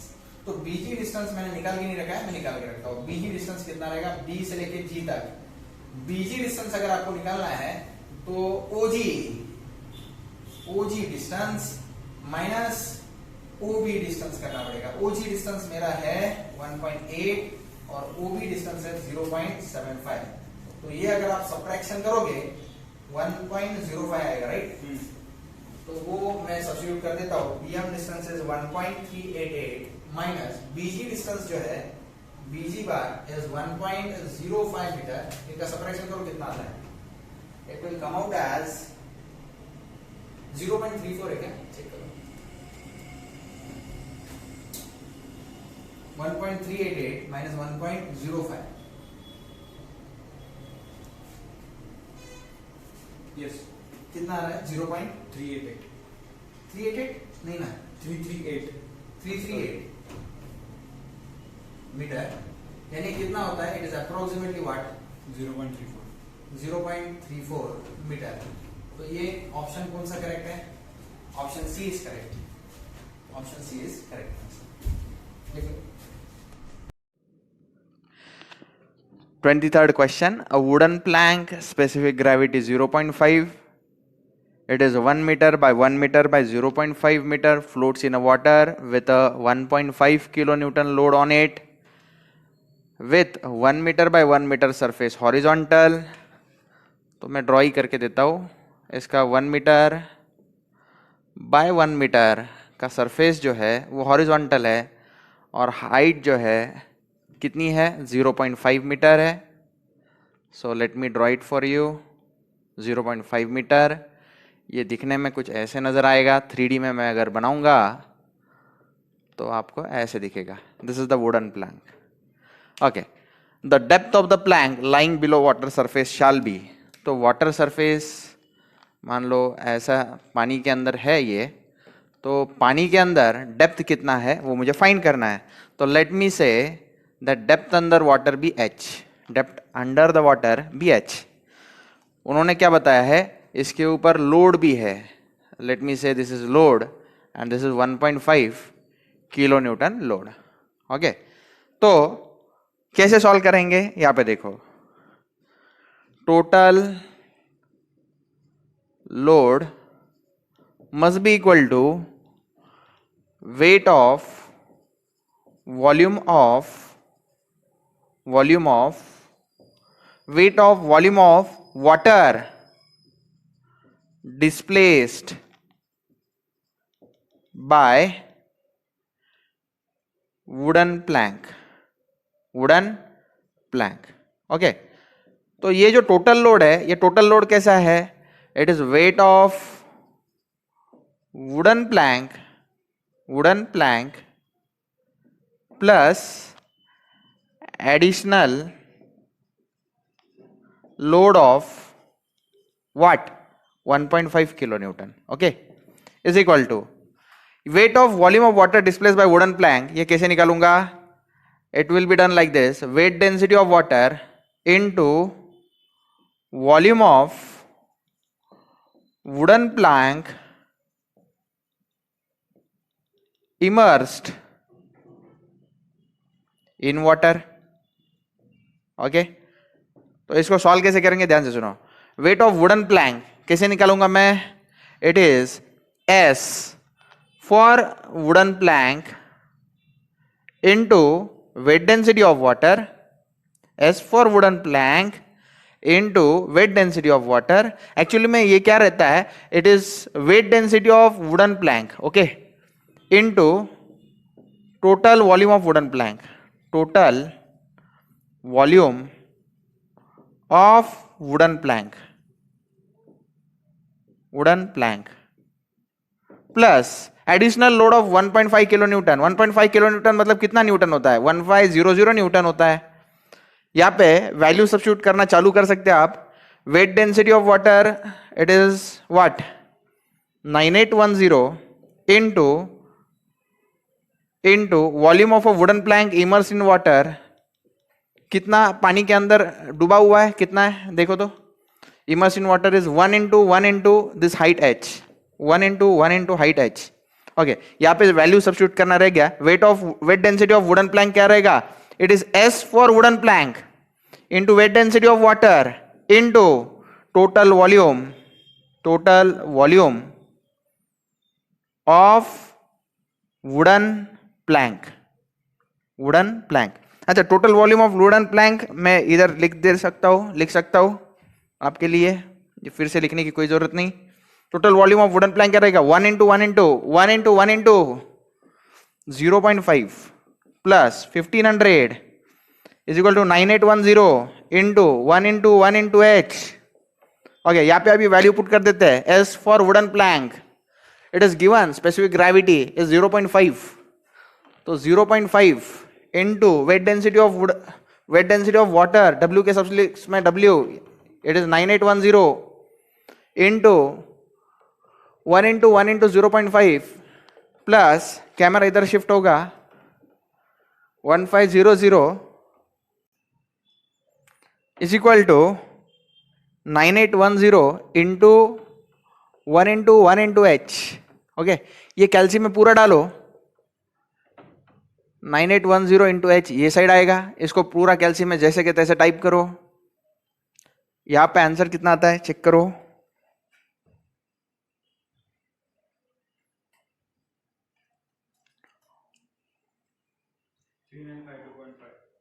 3952.5. 9810 नीचे डिवाइड कर दो, एच आ जाएगा.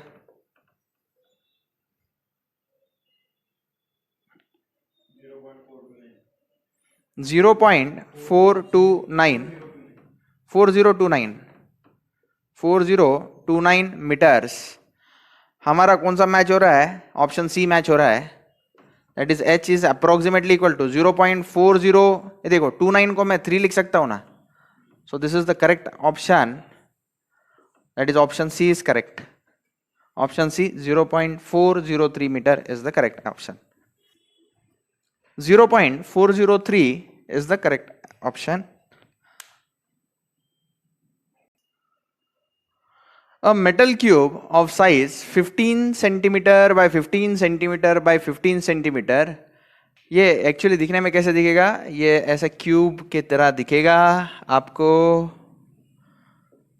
15 सेंटीमीटर यानी 0.15 मीटर. ये भी 0.15 मीटर और हाइट भी 0.15 metre.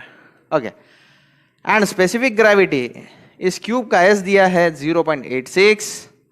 Is submerge in 2 layered liquid, the bottom layer being mercury and the top layer being water. देखो ये दोबारा आ गया, इस टाइप का सम दोबारा आ गया है. तो bottom layer let it be mercury and top layer given as water. Okay, mercury and the top layer being water, the percentage of volume of the cube remaining above the interface will be approximately.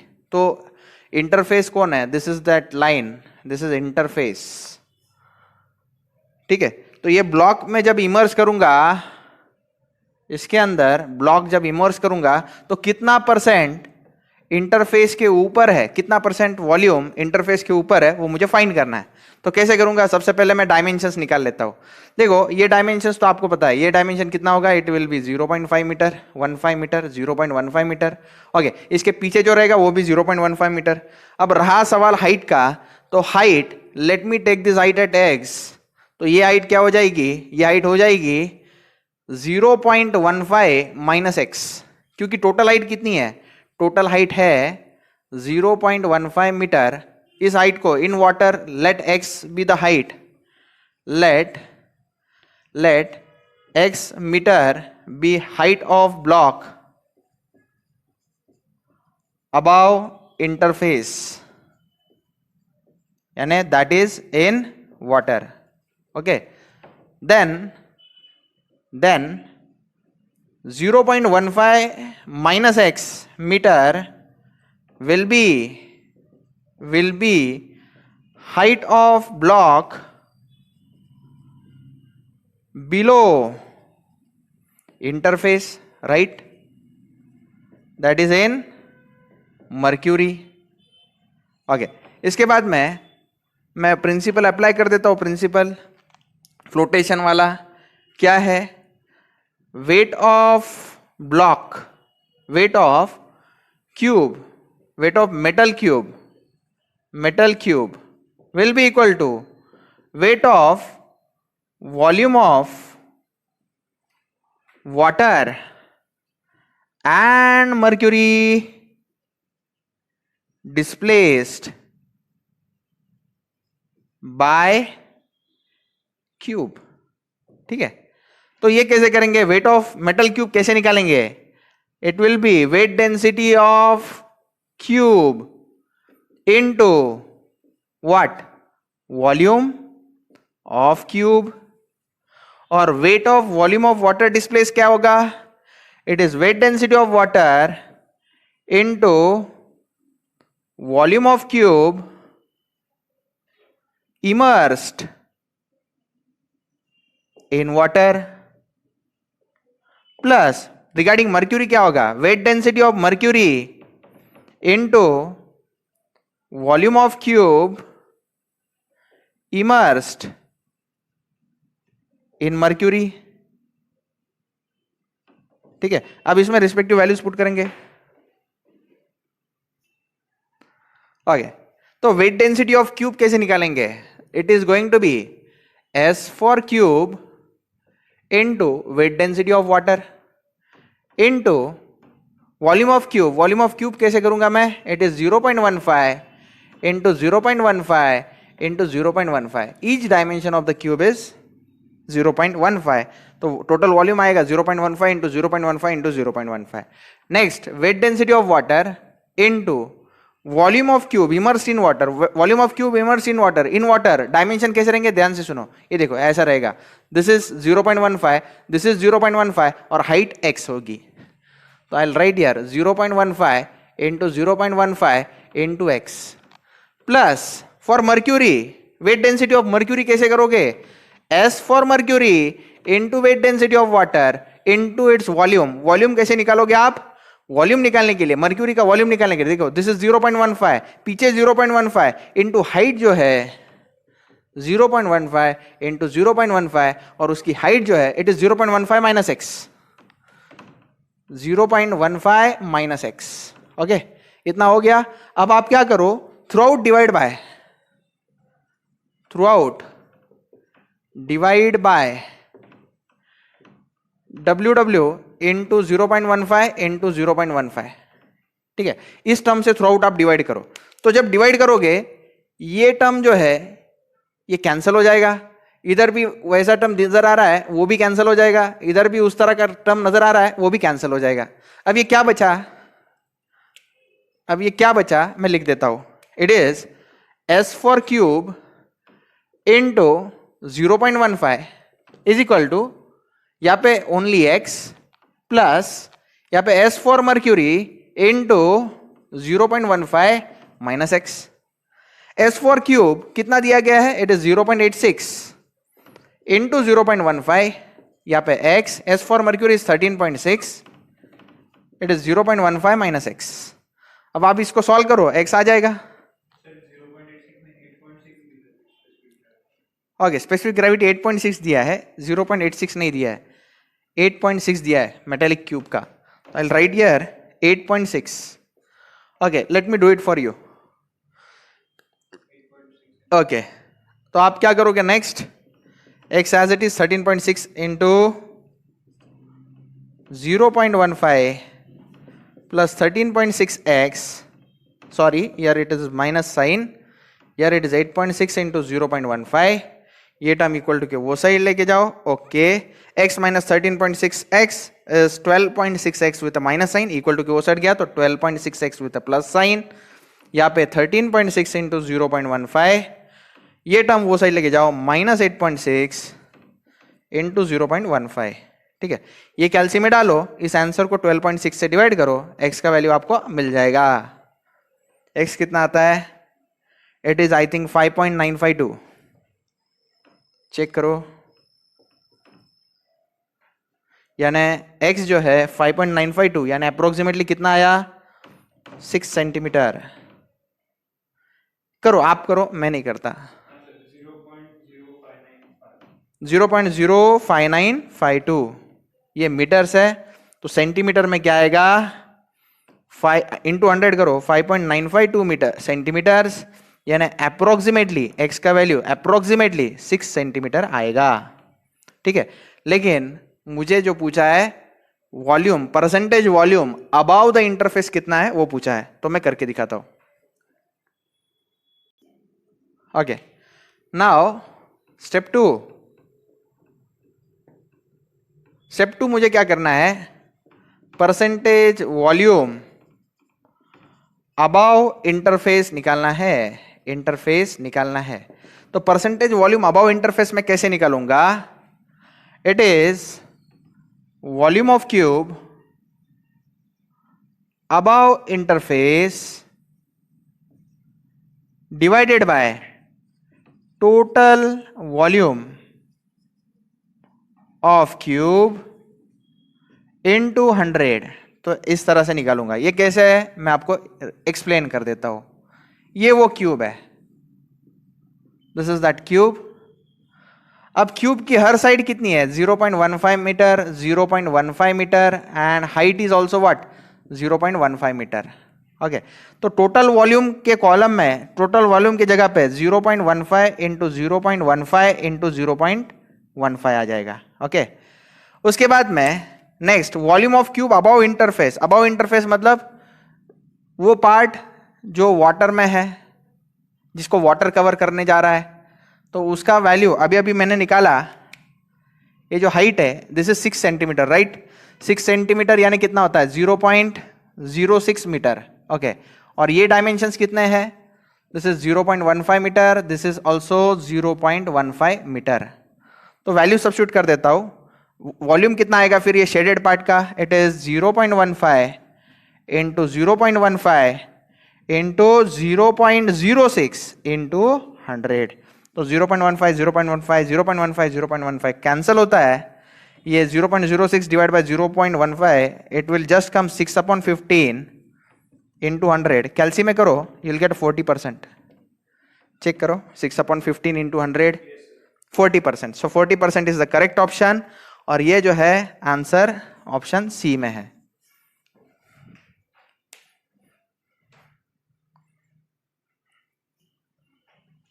So 40% is the answer, final answer.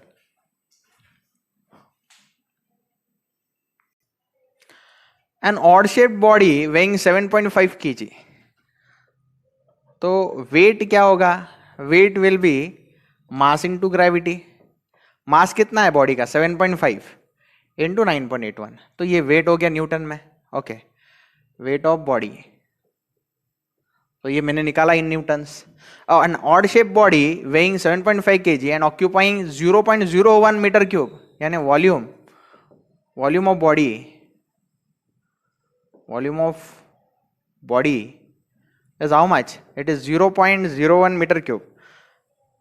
Will completely submerge in a fluid. Will completely submerge fluid having specific gravity of. तो आसान है, weight of body odd shaped body must be equal to weight of fluid, weight of volume of fluid, weight of volume of fluid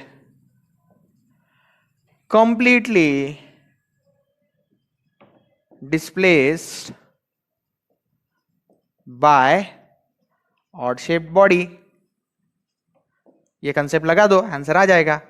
अब इसका कैसे रहेगा? It is weight density of that fluid into volume of odd shaped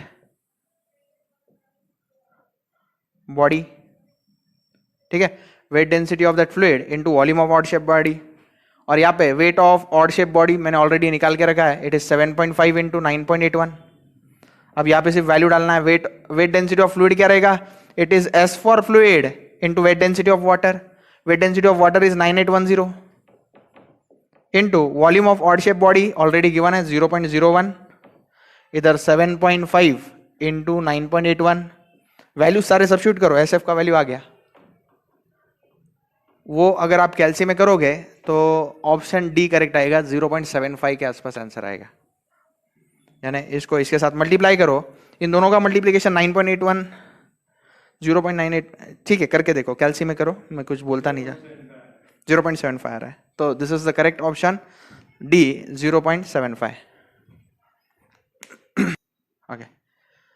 A float valve, a ball cock type required to close an opening of a supply water feeding the crystal as shown in given figure. ठीक है, figure given है. The buoyancy force required to be exerted by the float to keep the valve closed against the pressure of 0.28 Newton per meter square is. तो बहुत आसान सवाल है, कैसे करना है मैं बताता हूँ. Let me draw this again. This is a hinge.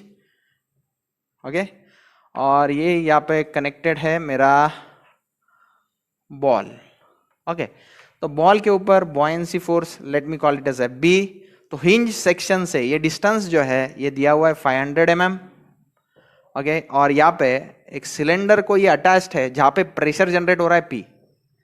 Okay, तो ये जो फोर्स है ये प्रेशर फोर्स है, let me call this as F P.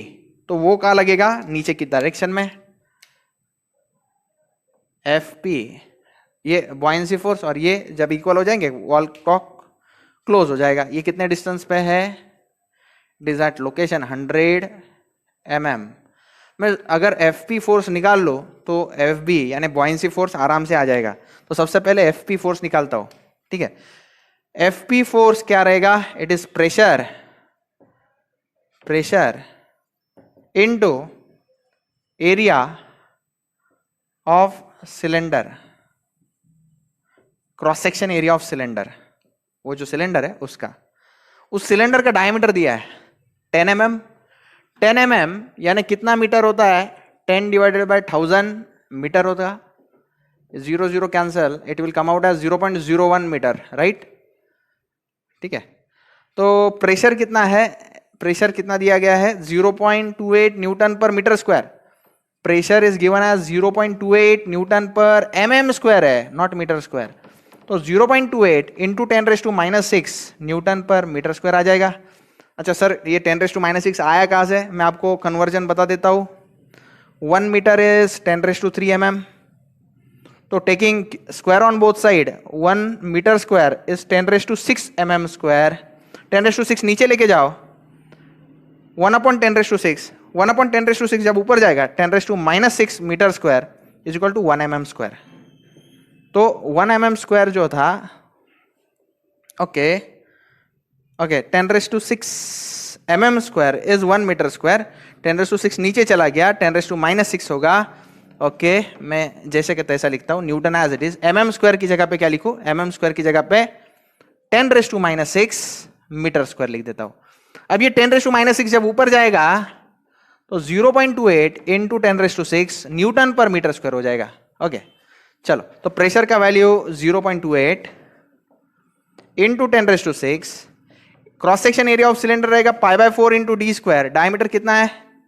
0.01 का स्क्वायर, 0.01 का स्क्वायर। कैलसी में डालो, आंसर बताओ। एफ पी का वैल्यू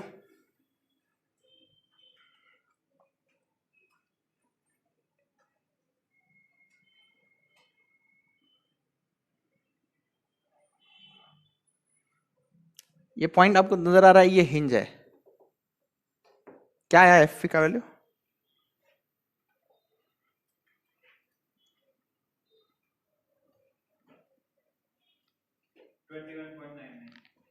21.99 यानी 22 न्यूटन। ओके, तो अब फॉर इक्विलिब्रियम ये कॉक जब बंद होगा तो summation of moment about hinge जो है वो क्या रहना चाहिए? 0। तो मैं मोमेंट अबाउट हिंज लेता हूं, एफ पी इंटू 100, ये क्लॉकवाइज है, minus buoyancy force F B into 500 equal to 0। ठीक है, अब इसमें रिस्पेक्टिव वैल्यूज पुट कर देते हैं। एफ पी की जगह पे 22 into 100 minus F B into 500 equal to 0। ये आप सॉल्व करो अच्छे से। 22 into 100 is equal to F B into 500 हो जाएगा। ये 0 0 कट, ये 5 नीचे डिवाइड कर दो, F B is equal to 22 divided by 5। कैलसी में डालो, आंसर आ जाएगा 4.4 newton is the correct answer. Buoyancy force 4.4 newton, option A is the correct option. Okay, theory question है, the time of oscillation of a floating body with increase in metacentric height will be. तो time period जो है inversely proportional to metacentric height है। तो increase in metacentric height, metacentric height अगर increase होता है तो टाइम पीरियड कम होगा, so it decreases. Option B is correct. तो इस फॉर्मूले से आएगा।